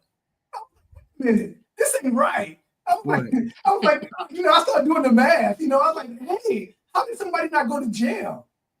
You know what I mean? I don't think that was a priority back then. I mean, you know what I mean? Yeah. I don't think. But here's the problem, though, and I'll share this right quick with you guys. I was like, hey, pops. I was like, why did she go to jail? And he was like, hey, check this out. I was in court and they were trying to get me for child support. And then the judge said, hey, this guy's only 15. We can't get child support out of a 15-year-old. Oh my God. Right. And that was, check this out. And I'm not the oldest. I'm not the oldest. Wow. And they told that to him when my other brother, who's long past, I shared with that you guys sometime back. Right. Mm, I wasn't even the oldest. mm. So he was, I was like 15, and they were trying to get child support after 15, and the judge had to look at it and say, "Oh, we can't get chip 15. We can't get child support out of 15-year-old." Oh wow! Now The- that is why. That is the why. point of me bringing that up is because I think it's so easy to point the finger at like modern women and the way that they act, but I Right. don't I don't think anybody ever takes into consideration like all of the trouble that a lot of like people have similar stories like how all of us have. Like everybody isn't strong enough to rise above the BS. So Right. is there no room for sympathy, not even just a little bit, or what? I mean, I give grace. I give grace. I always say that there's bad on this end, good on this end, and then we all hit the middle. So I try to give grace to all the people, even the nugs. Sometimes I give them grace too, and I give the 3 or 4. I give them grace too, because who knows where they came from. Where they came from, have they had some kind of situational awareness, some emotional stability? Have they come to the realization that they're living the wrong life and decided they're going to live the right life and do the right thing? Or are they still on that same garbage that they always have been? When we look at the people on Kendra G, a lot of them are still on the same garbage and have not gotten off that garbage track, right? Some of them are on a good track. They're not saying that they can't get on the good track. But Stephen James, be quiet. But I'm saying he's walling in the chat. some of them can be turned around. I get it, but it's a lot of them that still want to be on that drama, the fighting, the cussing out, the not wearing condoms. That's a big one. Not being responsible sexually. A lot of us and most of us are responsible sexually. Most of us are. We you know how to get away from somebody when they got a sexually transmitted disease. Why you can't get away from them if they don't want to wear a condom? Yeah, that kept me in line. That watching those old videos in health class showing the guy's sack and had all those lesions and stuff on. That was enough to keep me in line. Those old health classes, man, they should scare a brother. But let me share this with you guys, and this is a moment of vulnerability. So, and you guys are talking about controlling yourself and stuff. And so so when I got divorced, the first 2 years when I got divorced, that was the hardest time. The only thing that truly kept me in line was my devotion to the gospel. But let me tell you, you guys remember in I don't know if it was CB4 or if it was New Jack City when Pookie was coming off the crack. Yeah.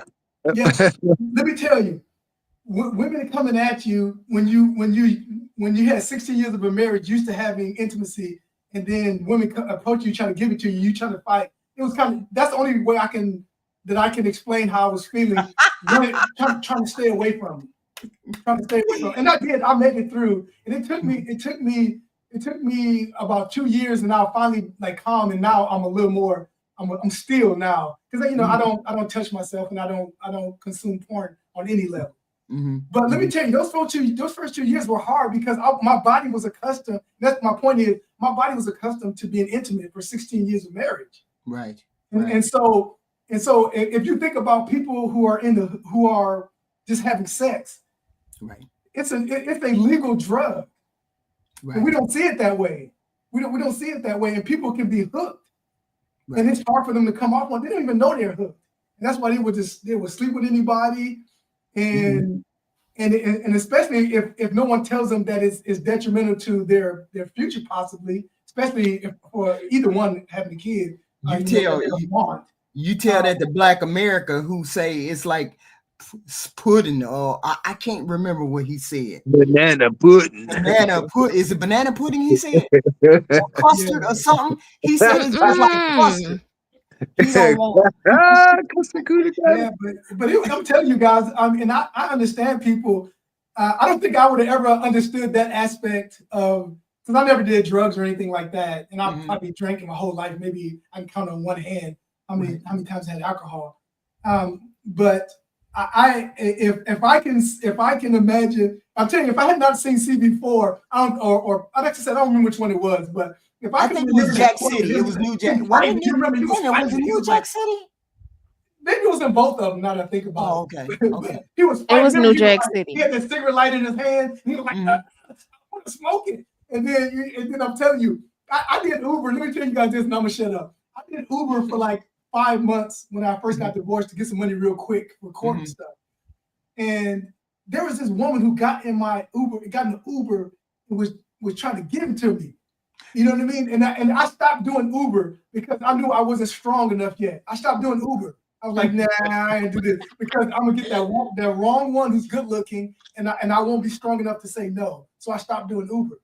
So would you consider yourself one of the people that has a high libido? Or man, I'm telling you, there would be accused half of America if I was unrighteous. You said what? There'll be Q's nuggets or whatever you call them.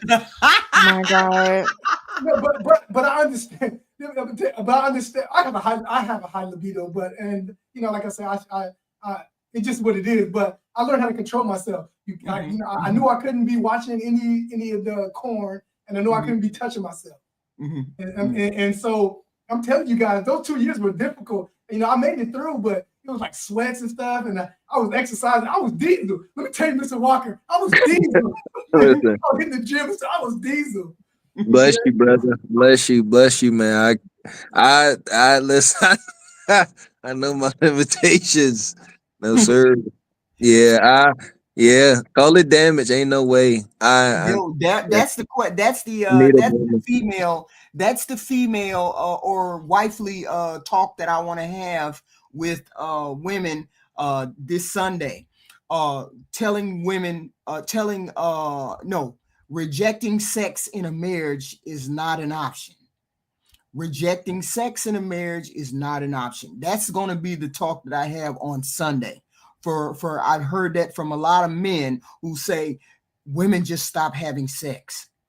When you have a high libido, that's not an option, right? If both of you guys have low libidos, then sex drive, that's a different story. But if you don't have a low sex drive, you have high sex, or both of y'all have high sex, no, you have a low one and she has a high one, it's going to be a problem. Yeah. It's always a problem when it's a dynamic where it's uneven, right? And I'm one of those people. I know that I'm one of the people with a high libido. I can't deal with a man with a low libido. I could never do that. But there's some men out there and there's some women out there, and you need to know that before you marry somebody. That's just my little advertisement for next week. Now, advertisement for Sunday. Low libidos and high libidos, and knowing which one you can live with and which one you can't, right? So it's interesting to hear that. Well, Q, ain't you just all out there this time? Ain't you just all out there? I never thought I'd hear you talk like that. Oh man, I'm not using any vulgarity. I'm not using any vulgarity or anything. I'm just saying that. That's true. Banana pudding, Black America. I'm just saying high libido is a real, and people don't create a high libido. People don't create a high libido. You can create it. No, you don't create it. It's you just born with it. It's just a part of you. You just gotta I'm telling you guys, I'm so grateful that I found the gospel at 22. Otherwise, I don't even know what life would have been, because I'm telling you, when you're an athlete, I'm telling you, and I'm only 5'9". I can tell you, the tall guys on the basketball team. Let me tell you, I remember one year I hurt my knee, and I was sitting on the bench, and I heard these girls on the back of us. It was my boy. I'm gonna say his name because he's married. Just because I'm gonna say his name. This is a tall dude on the team. And I heard the girl behind me. She's like, "Oh, he wasn't even his girlfriend. Cause I know his girl." She goes, "Oh, he's getting some tonight. I think he dunked on somebody." And she goes, "He's getting some tonight." Oh my God. From the stand. I'm telling you guys, it is wild. It is wild. And I can only imagine. And this was only a small college. So can you imagine the people in the NBA and the NFL, how the women just be this throwing it at them all the time, and they have to. Yeah, but there's other things that you had too. You 5'9". 5'9" is not that. 5'9" is not short. No, for the 5'9" basketball. is No, but what I'm saying is, in the world of basketball, it is because women seeing the men who are around you, right. and I'm short compared to the 6'5", 6'8" guys. And that's what.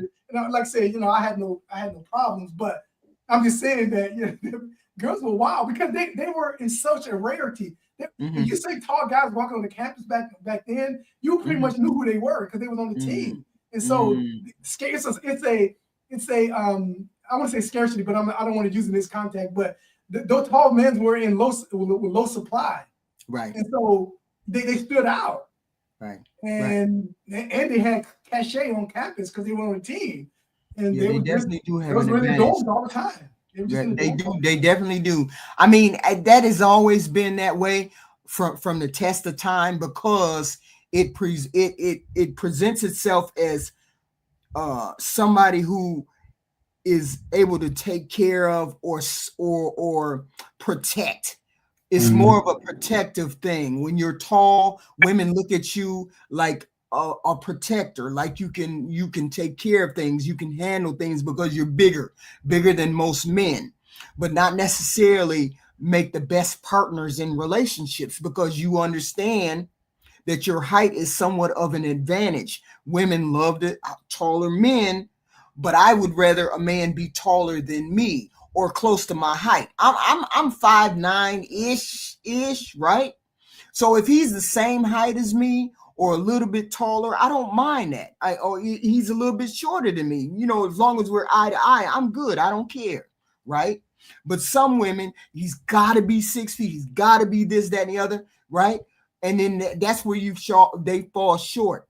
This is where you shouldn't be. You shouldn't be just stuck on that one particular thing because the shorter man could probably give you all that you wanted and more, right? When I was single, my requirements for a guy, and I'm 26, so I'm not looking for a millionaire. I'm just looking for somebody who has ambition, who doesn't live with their mom, got their own place, and who has something going on. You could be whatever height, you not be dead broke now, but I think that's why a lot of these women are single because y'all in these lists is just too much. Like you're not gonna find the perfect man. Everybody's gonna have something going on, and what you need to realize is men have to deal with you and your BS too. It's a lot of things about you that they don't like, and they just deal with it because they love you. So you talking yourself out of a man by being so superficial and uppity, right? And you all of a 4 out of 10.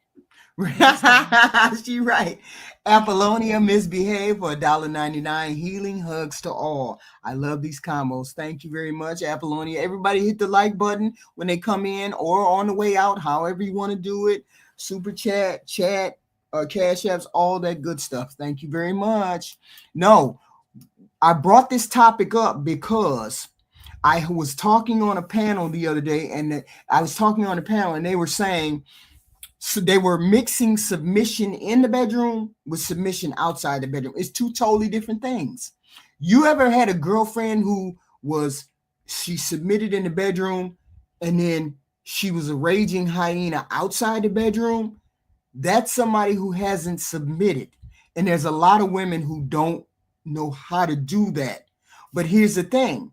If you're a trustworthy person, you bring safety to the relationship, eventually she's going to submit. Eventually she's going to have to look at it and say, he's doing everything that needs to be done. He may not bring in all of the money. He may not be 6'10", but he's doing all the things that I require him to do. I have always said, if you have 10 things on your list and he does 7 of them, you need to be running towards that person. If he ain't 6 feet, forget about that. If he don't make $100,000, forget about that too. But you're being respectful. He's being respectful. What about having feelings for somebody? Why not prioritize how this person behaves in your presence? Mr. Walker said, hey, you need to get someone who likes you too. Are you going to return the favor if I like you, but I'm really not your cup of tea, but I like you? Are you going to return that? You're going to be reciprocal in these feelings for me if I turn to you and give you all the things that you want? That's the big question, right? Because men want what they want, True. right? You True, know, but here's the problem. Here's the problem with that though, is that um, her only real bargaining chip is her virtue, and so if she trades on that, and then she ultimately finds out that that's all he wanted, whose fault is that really? We can look at it from both sides, but the only real leverage she has, and this is the lame portion of this segment for Pew. Only real true leverage she has is saying, "Hey, you need to 100% commit to me, and be a marriage, and then you can have me." That's the only thing she can really do, because a man will stop and think, so whoa, I gotta marry her. Let me think this through. You know what I mean? Most men don't willy-nilly marry women just to have sex. Right. You know what I mean? So, but if he knows she likes him and she gives herself to him, I mean, is he truly at fault for taking it? And I don't know how to really answer that question, because they both getting something out of that deal. She's maybe not getting 100% what she wants, and she needs to articulate it. If she doesn't articulate it up front, hey, I'm giving you me. That means that you and I are committed, and we're going to go this thing out. Are you willing to agree with that? And if she doesn't ask that question, then she's just rolling the dice on that he likes her enough that he wants to keep it going. Let's not act like this looks question. are important. Oh, okay, go ahead on Pink Pill. I was gonna say, let's not act like looks are not important, because I've been in a relationship before with a guy who I wasn't really attracted to physically, and I tried to like him because he was a good guy. But it's just like when we would be intimate, I'd have to look at the wall because I just couldn't. No, you wrong for that, Pink Pill. Look what I'm saying? Yeah. I told him eventually. I tried to like him because he was nice, And so that's what I'm saying. I'm saying when men say they will go down in looks to get cooperation, are you for real? Y'all really? Well, it may not be what you want, really? Yeah, but I think you're overthinking it. When they say go down in looks, they don't mean to go from I want a 9, so give me a 2. That's not what they mean. They mean like, okay, I would love to have a 9, but I'll take a 6 because she's good enough looking and I can work with her. It doesn't mean they can go all the way down to a 2. That's not gonna work. No way at all. Okay. You still gotta have some allure to them. Otherwise, it's never gonna work. And what off of what Q was saying, there's a communication gap. So I know with me and my wife, or whatever it's worth, we really communicated. Like, she expressed how much she was into me and vice versa, and we moved forward with that understanding. Like you said, Q, these couples now they don't talk. Like, we sat there and we sat there, talked and vetted one another, seeing what our future aspirations were, all that good stuff. But I agree that the physical attraction has to be there, because there's going to be days y'all don't like one another. Right. And it's much easier to make up with somebody that you think look good. Like, shoot, you want to get back in their good graces. I'm trying to comes back to what you said. You said good looks take you further than ugly looks. Good looks is going to take an attraction is going to take you further than not having an attraction. I respect that. I respect women's hypergamy. I respect the fact that they like what they like, because if you fight their nature, you're going to lose. You can't fight it. I would be insulted. If a man came to me and said, oh, well, HQ, in his mind, oh, I wanted a 9, but I'll settle for you. I would be insulted. That's the same thing I told you. I would never say that. Right. I'm sorry? That's the same thing I told you almost a year ago. We were talking about a man can't hear a woman say, I want a 6'5" guy, but and then I ended up with you. That's no different than that. Yeah, but the context. See, look at the context. You can't. The context is she's really saying not 6 feet. She's really saying taller. Okay. If you look at it that way, is it better if she says taller as opposed to 6 foot? No, let me tell you this. I might be in a small minority. if a woman tells me she wants somebody 6 foot or taller, and then I end up with her, I am never gonna take her serious. Yeah, but here's the thing. Listen to this. Even if we as women take a man who's 5'9", 5'10", and we initially want it, because a lot of women say they want 6 foot, and we initially say that's what they want, but they get into a relationship with you, they don't keep revisiting that 6 foot dude. Men keep revisiting, she looks better than you do, or she was better, or I dated somebody better looking than you do. No, never. Oh, heck yeah. I disagree, HQ. No. No. Yes. No. I would feel vulnerable if I knew my boyfriend dealt with all these beautiful women, and then he came over and looked at me. Here we go. 1 second. Here's my argument. So okay, let's say guy did deal with a more physically attractive woman. Why the hell ain't he still with her? There is a reason why, and most likely it is like a femininity. Femininity will trump looks. That's why we say respectfully go down the physical appearance for femininity and cooperation. You can look good. Somebody got tired of Halle Berry. At one point, she was a universal sex symbol. Right. And no, zero femininity. She probably batshit crazy. And so, yeah, femininity is for the win. Okay, so you say that don't happen. That's not how that works. Okay. No, ma'am. Look at Travis Hunter and his girl. Travis Hunter. Oh, okay. Oh, God. I already forgot his ex-girlfriend, how she looks already. I'd give her a 6 or a 5. I forgot how she looks. I She don't all remember right. anymore. I mean, from what I've seen of her, and he's not a bad looking guy. He has a beautiful smile and beautiful complexion and beautiful skin. I don't look at him. He doesn't know it though, because he's not like stereotypically handsome. So he's been bullied all his life for looking the way he looks. Ain't nobody want to hear about you. Got to talk about no guy. You got to take it offline. Oh, okay. What?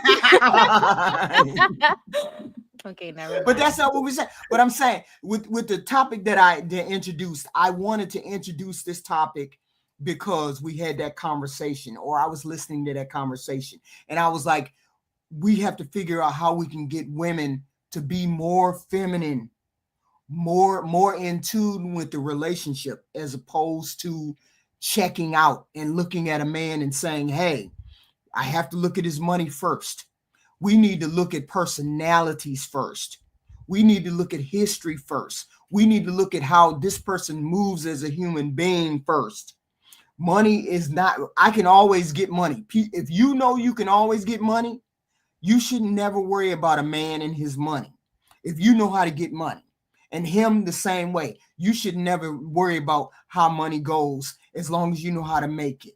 So that should never be on the table. And I get it. Men have a certain dynamic where they're going to look at women and they're going to be attracted to this woman. The femininity is the key, ladies and gentlemen. The femininity is the key. Well, but HQ, let me ask you this then. So how is this going to? So if women, you remember when Mr. Walker can correct me if I'm wrong. You remember that one time when Luna was telling women to wait to what age was that, Mr. Walker? 30 something, 30. I don't remember what it was. It was 30 something. Right. Yeah. So don't you think that would put women in a more desperate position if they wait to 30 something to start looking for a husband? You're like 35. The ones that don't have kids. Yeah, but here's the thing: with it would put them in a more vulnerable position. But our problem is we want men that are similar in age, and the men similar in age want younger men. I mean, younger women. So, I don't think that's true, HQ. I think men like younger women. Yeah, but if I'm 26, if I date a 28-year-old, I don't think is that they want younger women. I just think they're not ready. They're not ready. They're not ready to date. They don't have men are not ready to date, or women are not ready to date. Men. I think men at that age, like under 30, 35, they're not ready because you can't take care of a woman. You broke. That's why I had a man asking me if I could rent him a car. So let me tell you guys something. I got married when I was 27.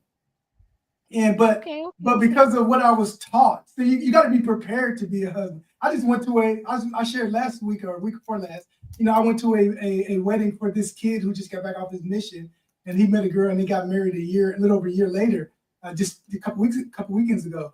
But he's been prepared to be a husband. He has an understanding what that means, and also she understands that they are going to have to build together. Mm-hmm. But my point is that the longer you wait, then you make it harder on yourself to find a man, and then I think you put you in panic mode, especially if you don't have kids. If you're over 30 and don't have kids and you really, really want them, I think you're in panic mode at that point if you're really trying to find a husband. Right. Instead of doing it earlier and building with somebody. Or if you're like 22, why not marry somebody who's 28? It's 6 years. He should be at least beginning into his career if you chose correctly. If you pick a nug, then you're not even ready to be married anyway. You're still picking those kind of guys if you say you want to be married. Right. But I think waiting is not going for women. I think waiting is not going to help you out. I think it puts you in a desperation mode if you're after 30 and then you want to have kids, and then now you're having to compete with younger women because now you want a man that's your age or older. Yeah, but they younger ones, the ones that they get involved with, normally around the same age, pretty much around the same age. That we're not in the same. You have to find somebody who's in the same same plane as you, who want to get married, who wants to stop playing that game, regardless of whether they're the same age or a little bit older. Even if you're 30, it's possible to find people with like mind. You just have to be serious and intent in order to find that person. I mean, if I was 30, I would know exactly how to go about and get somebody that I wanted to marry. I would be as feminine and fit as I could be everywhere I went. I wouldn't frequent. See, I've never really I never really went to clubs because I never really touched alcohol. So I don't know anything about the alcohol. I think the last time I had alcohol touch my lips was 15 years ago. I was never one of those people that went to clubs and drank and did those kind of things.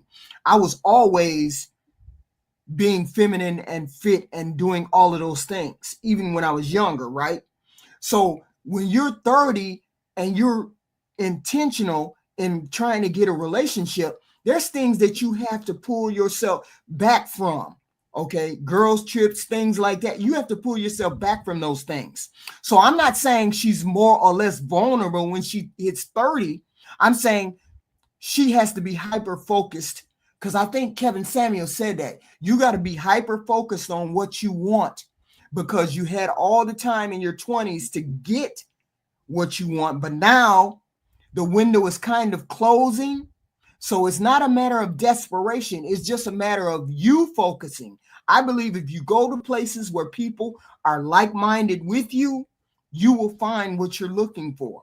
But that's true, HQ. He said focus like a laser. And when I heard that, I got on my grind as far as going out campaigning to find me a man. I started walking 5 miles 3 or 4 times a week, making sure I was in shape, making sure I bought the right clothes, and going places where going like professional places where I had to pay to get in. I actually met my boyfriend at a sneaker ball fundraiser for one of his organizations. It was so crazy, but I definitely put in the work and I got my result. So yeah. And you guys think that's the better way to do it? Okay, so yes, there are women who are already in a danger zone, but think about this. This is the way I'm thinking about it. You guys can correct. You guys are more than willing to tear my premise apart. So, to me, I don't understand how it makes sense for a woman who says or man or a woman, but in this case, speaking about women, why would a woman wait to the danger zone or later to find a husband, and then she finds that husband? Why does it make sense to have that man that you finally picked been influenced 12 plus years by other women before you decide that you're ready to get him? Pink pill. I don't Does know. that question make sense? Do I need to restate it? Restate. Simpler terms. Okay, so you become an adult at 18, right? Mm-hmm. And so in 18 to 30 is 12 years, right? Mm-hmm. Yeah, you and the man turn 18 at the same time. You don't know him, he doesn't know you. You guys go through life. You don't want to get married. He may or may not want to get married to somebody, and you guys both meet at 30, and you decide to pick him. Unless he's been a monk and 100% celibate, there have been other women who've been influencing that man's perspective on women for those 12 years. Do a woman who wants to be married, does she think that that's wise to let that man be influenced by other women for 12 years before she decided that she needs to have him? Oh God, no, because he's probably ran into some of the lowest of the low type women, and his like perspectives on relationships are super skewed. So I don't think so. Hence my point that people should be getting married earlier, because the more you let your possible spouse in the future before you meet him and get married, the more that person's out there on the market that's more influenced by other women and or men, depending on which gender you are, that other people are going to be influencing them. I just think it's just not encouraged. I'm sorry, go ahead. No, I was gonna say it's just not encouraged for women to get into relationships when they turn 18 or 19. The thing is, they teach us to stay away from boys and go to college and do all of this. Before I met my boyfriend, I was in school to be a lawyer. I didn't give a damn about dating or a boy. I was like, I gotta get my, JD and do my thing as a lawyer. But something. The pandemic really like stopped me and like made me realize I'm in this apartment in this brand new city by myself and I am alone. Like, damn, I need a man, but it's just not taught. Like, they don't teach us that we need men or we need to cohabitate with men at all. Yeah, because it's very difficult. It's very difficult to tie down an 18-year-old girl. But then see, here's the thing. Nobody can look when you're that young. You think you're invincible. You think you have the world in front of you. And the last thing that you want to do is get tied down to a man for the rest of your life because they can't see it. They can't see being tied to the one dude, right? They just came from high school. They just ain't no man able to take care of them. So they can't see that. So I would never encourage them to be that young. I would encourage you to start when you're 25. Yes. Yeah, I'm not necessarily saying 18. I'm just looking at the, is 12 years a logical amount of time to allow your spouse to be influenced by the other gender, whatever gender you are. Oh God, no. And it could be 20, 22. I'm just saying that 12 years seems like a long time to have that person out on the market, in the dating market, and believing that they're not gonna come in with some type of emotional scar. But think about it, Q. Think about it. Would you have wanted to marry somebody at 18? No, that's what I'm saying. It doesn't have to necessarily be 18. I mean, I just don't think 12 years. So, I mean, like if both go to college and they do like they're supposed to do in college, it should be done around 22, 23, ladies, depending on your birthday. Right. And so why isn't 22 better? 22 is much better than 20 and 30. Oh yeah, I got married. Yeah. I got into the relationship. I got married when I was 22, 23. So no, that's not a bad age. I encourage, if you're going to do it when you're young, so you grow together. Money grows together, feelings grow together. You have experiences together, all of these things. I encourage it at that particular age, 20, 25. I give you 25, but between 25 and 30 is your best years in order to actually find somebody to grow with, to do all of those things with. Somebody that's younger than that, I could never see myself totally and completely in a relationship. But see, I was an old soul, so I could see it when I was 20. I could see HQ, can I say too, 23-year-old me and 25-year-old me are completely different people. I totally agree with the 25 to 30 is probably the best time frame. Not saying 23 is bad. Right. And all crap, I was gonna say something else. I forgot what I was gonna say. Go ahead. No, I mean, I'm saying when you're that age between 25 and 30, I encourage that particular time. If you can do it between 25 and 30, that would be your best time because you're growing together. You don't have no money. He don't have no money. You don't know what's going on. You want to learn together, and you got to be open-minded. You HQ, cannot be HQ. stuck. I Right. remember what I was gonna say. Go ahead. I think more Black people were getting married when hypergamy was more advertised. Did this be the other one? Because then you get with somebody older that already established, they could take care of you. You don't have to worry about money problems. Or I need a man to make this. I need a mature man. I need somebody that don't want to run the street. Get you somebody older. You probably gonna have to deal with those kinds of things. Even But me, you my know boyfriend, why? my boyfriend is like 22 years older than me, and people, my family and my friends always say he's too old. He's using you. Blah blah blah blah blah. But when I look at my relationship and I look at their relationship, I'm not going through all of the bull crap that they're going through. My relationship is healthy. Yeah, but That's here's the good. thing. A lot of people, most people want to marry somebody within their age range of 5 years. Most people do. And that normally happens. So dating someone outside of that number is very different. It's not a normal thing. So we have to work within, so women have to be wait till they're older, because men under the age of 25 are not ready to settle down. Sometimes they're never ready to settle down until like after 30, right? And therefore, women, if they like women close to their age and they're 35, normally they will pick somebody that's 27, 28, 29. So that's the issue. Of course, an older man would maybe be ideal because he's established more. But women don't pick men because of that particular establishment. They like attraction. Just like men like attraction, women like attraction too. She's got to be attracted to him, right? She's got to like him. Like, look at me, for example. If I wanted to date, there's no way I would date a man right now, and I'm almost 60, close to 60, and he'd be 70. I just would, I don't know what I would even do. Where is a good starting point? What is a good starting point for an older man, right? So a woman who's 27 looking at a 40-year-old, she's like, wait a minute, he just too older than me. I just can't, you know what I'm saying? So they're going to pick somebody close to them. And hopefully he's mature enough to deal with the age difference and all of that. Hopefully he's ready to be married. So I recommend between 25 and 35, if you're going to get married, man or woman, to start the building process. Otherwise, it may, or it has a better chance of working. It just has a better chance of working. I just think the statistics aren't on your side by having women wait that long. It just doesn't bode. Yeah, but aren't you taking the chance that she's going to leave you for somebody else if she doesn't know anybody except she's never had any other experience except marrying you at the age of 18 or 20?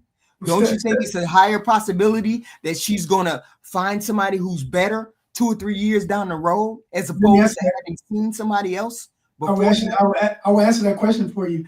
And I don't know the exact number, and I'll give it to you guys when we meet up at a Regal Rumble one time. But the more successful marriages are those who are both virgins.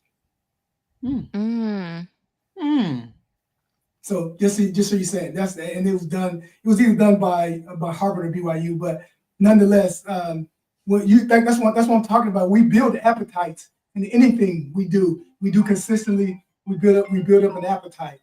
And so, and if our appetite, hold on, y'all, my man's calling. And if those appetites are created sexually by various women or men, depending on, like I said, the gender, then you run the risk of when you finally find somebody, that are they going to be able to satisfy appetite that you gained by dealing with others? I don't know, and that's what I'm saying. That I get what you're saying, and I think a portion of your comment, HQ, and maybe I don't know if people agree with you, is that if we have created a community where we don't teach marriage early, and that's we can point fingers, but we are where we are, right. And so the only way we get out of this is, and I said this before, we're gonna have a couple of generations that are gonna take L's. Generation X, we already taken L's in Generation X. Right. It's going to be the one after us, and maybe part of the other one. we need kids to see people married and Right. and understand the mutual, how mutually beneficial it is to be together. That mutual respect, that mutual road that they want to travel down. If you don't see that in your household, or you've never seen that, or you've never seen anything resembling a cohesive and structured relationship, it's going to be difficult to get people to get into those. It's going to be difficult for people to want to have marriages. You know how many people get online and say they don't want to get married? You know how many people get online and say they don't want to be in a relationship? I mean, I could never be on this planet by myself. I would hate that. I mean, don't people hate that? Don't you hate being on a planet by yourself? Doing everything by yourself? Women, doing everything by yourself. Facing the challenges in this world by yourself. Not having a sounding board in order to hear praise and be vulnerable with. Isn't that difficult to be on this planet and not have any of that and be happy? And I get it. Independent people want to do their thing, be autonomous, grow to the fullest extent of themselves. I get it. A lot of people want to do that. And I'm not saying you shouldn't do that. But I'm also saying it's a beautiful word. It's a beautiful road when you have another person to have those challenges with, to have those conversations with, to experience those things with, right? There's two different tracks, a marital track and a single track. I would like to at least try the marital track at least once. Wouldn't you want to try it once? And if you're successful at it, all the better. If you're successful at it, right? But don't stand on the sidelines and say, I can't find nobody. It's a billions and billions of people on this planet. You can find somebody. You can find somebody. Just change your pool of candidates. Just change your pool of candidates. That's all. If you're in the same city, the same town, doing the same thing, and you can't find a person, then maybe you need to change that. Maybe you need to explore the world more, different races more. I ain't prejudiced at all. You know, you find who makes you find the person that completes you or makes you feel like the great person that you could be. That's all you got to do is find that particular person. If you ain't found it by now and you've been in the same place in the first in 3-4 years, I say change where you at. Because maybe that person is at the next stop in your life, or maybe that person is at the next city that you go to. You never know. But if you keep hunting in the same pool and coming up with the same results, ain't no way I'd stick to the same pool. Ain't no way. Me and my husband, 2 different places in this world. He was from Alaska. Where the hell would I ever meet a man from Alaska? Right? He just happened to come to my hometown to work for my hometown to work for a year, and then he was going to go back, and he met me. He just happened to come to my hometown and work for a year, and he came and he met me. So maybe it's a matter of changing where you at. I don't know. Yeah, well, I think I get what you're saying, HQ. But one thing I would interject. I think for most people, when they get to the point where they've been hurt or whatever, I'm like I said, just my opinion. I think people are more comfortable failing with what they're used to, instead of trying something new and the unknown and having to deal with the unknown. They will keep doing what they're doing because they know how to fail that way. Mm-hmm. And that's unfortunate. They keep, like I said, they keep dating the same type of people. They keep doing the same type of things, and they delude themselves into thinking that keep doing it the same way will change if they just keep pressing forward. And like I said, I think they're just comfortable with failing in a way that they know how the outcome is typically occurs, instead of failing some way differently. But y'all wild. They wild in the chat. Yes, he was an Eskimo. He was an Eskimo. Yes, he was. Yeah, I see Black in there giving people elbows. Yes, he was. Shiesty Bum, thank you for the $4.99. Now, how did she get blocked? Just giving my opinion like everybody else. If you wanted people to just agree, say them up.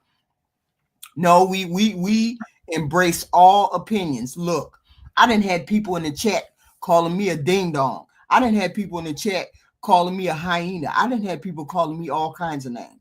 And I'm never offended because I understand people have all different types of opinions, and we welcome whatever opinions people got.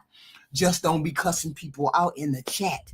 Okay? Just ding dong. You say ding dong? Somebody called you a Yeah. ding dong? Oh, my bad. My Some bad. people call me a ding dong. My bad. And somebody called me a poly something.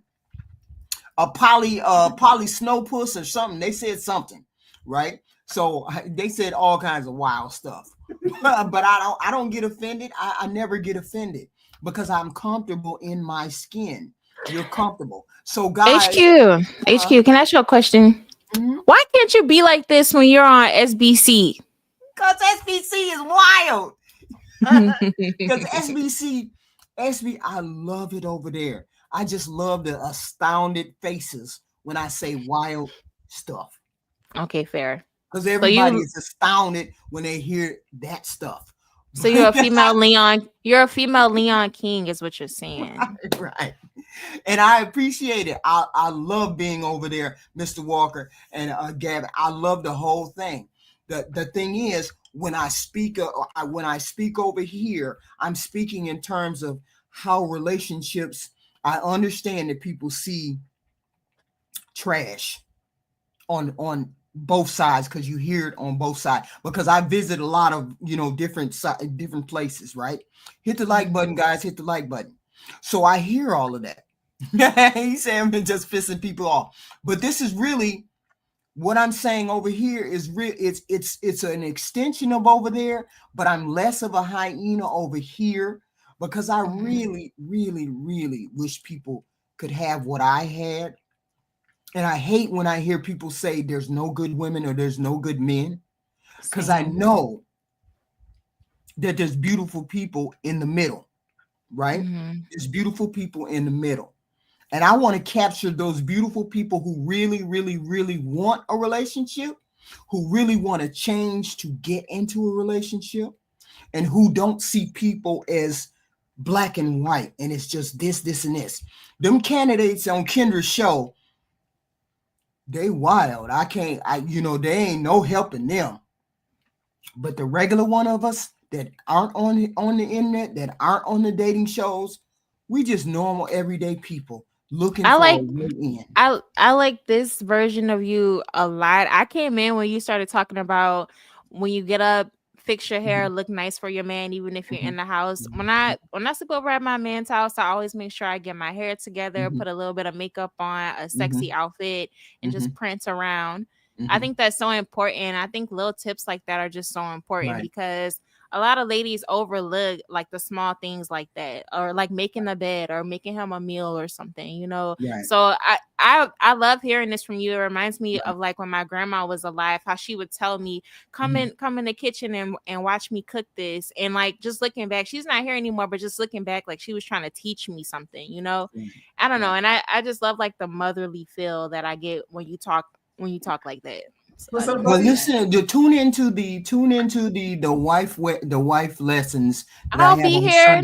I'll be here. It's at 1 o'clock. It's 1 o'clock Sundays. It'll just be that where I give one lesson and try to give it, because I hate that we have such a divide, and we have some good people that are just hurt and don't know the way. So we're gonna do it. And you're right, Pink Pill. When you wake up in the morning, you put your best foot forward. That means men and that means women too, right? You notice I've always come online, hair done, makeup, nails.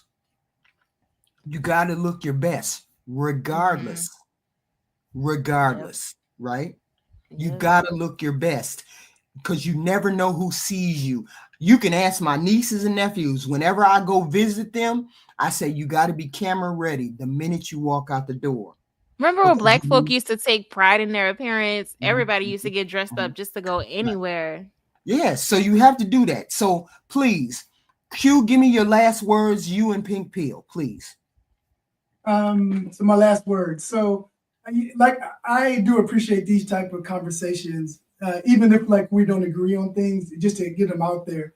I think I think the worst thing that happened is that we had those 50 years when we was just hearing one side speak on things, Right. and it hurt. It put images in people's head who never experienced the things that were complained about, and they created fear in people's minds as well.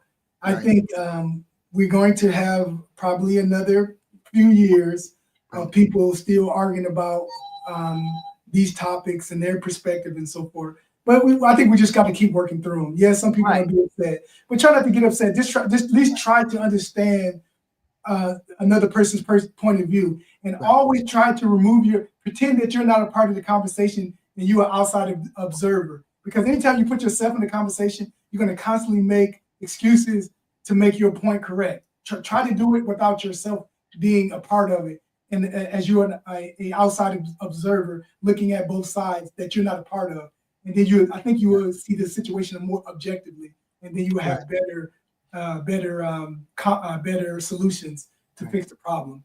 See, when you get on other panels, it's always the men aren't ish, or the women aren't ish. I want men and women to be able to come over here and we have rational discussions about the issues that we have with each other. I want to be able to tell you, men are great. A good man is out there. A good man, when you have a good man, you don't have to worry about this garbage that we got going on out here.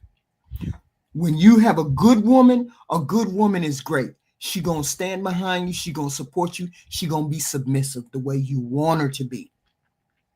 And we have women and we have men out there like that. When I get on other panels, I am so discouraged when I get to those and that's all I hear is men ain't this and men ain't that. And I'm like, I don't know the men you're talking about.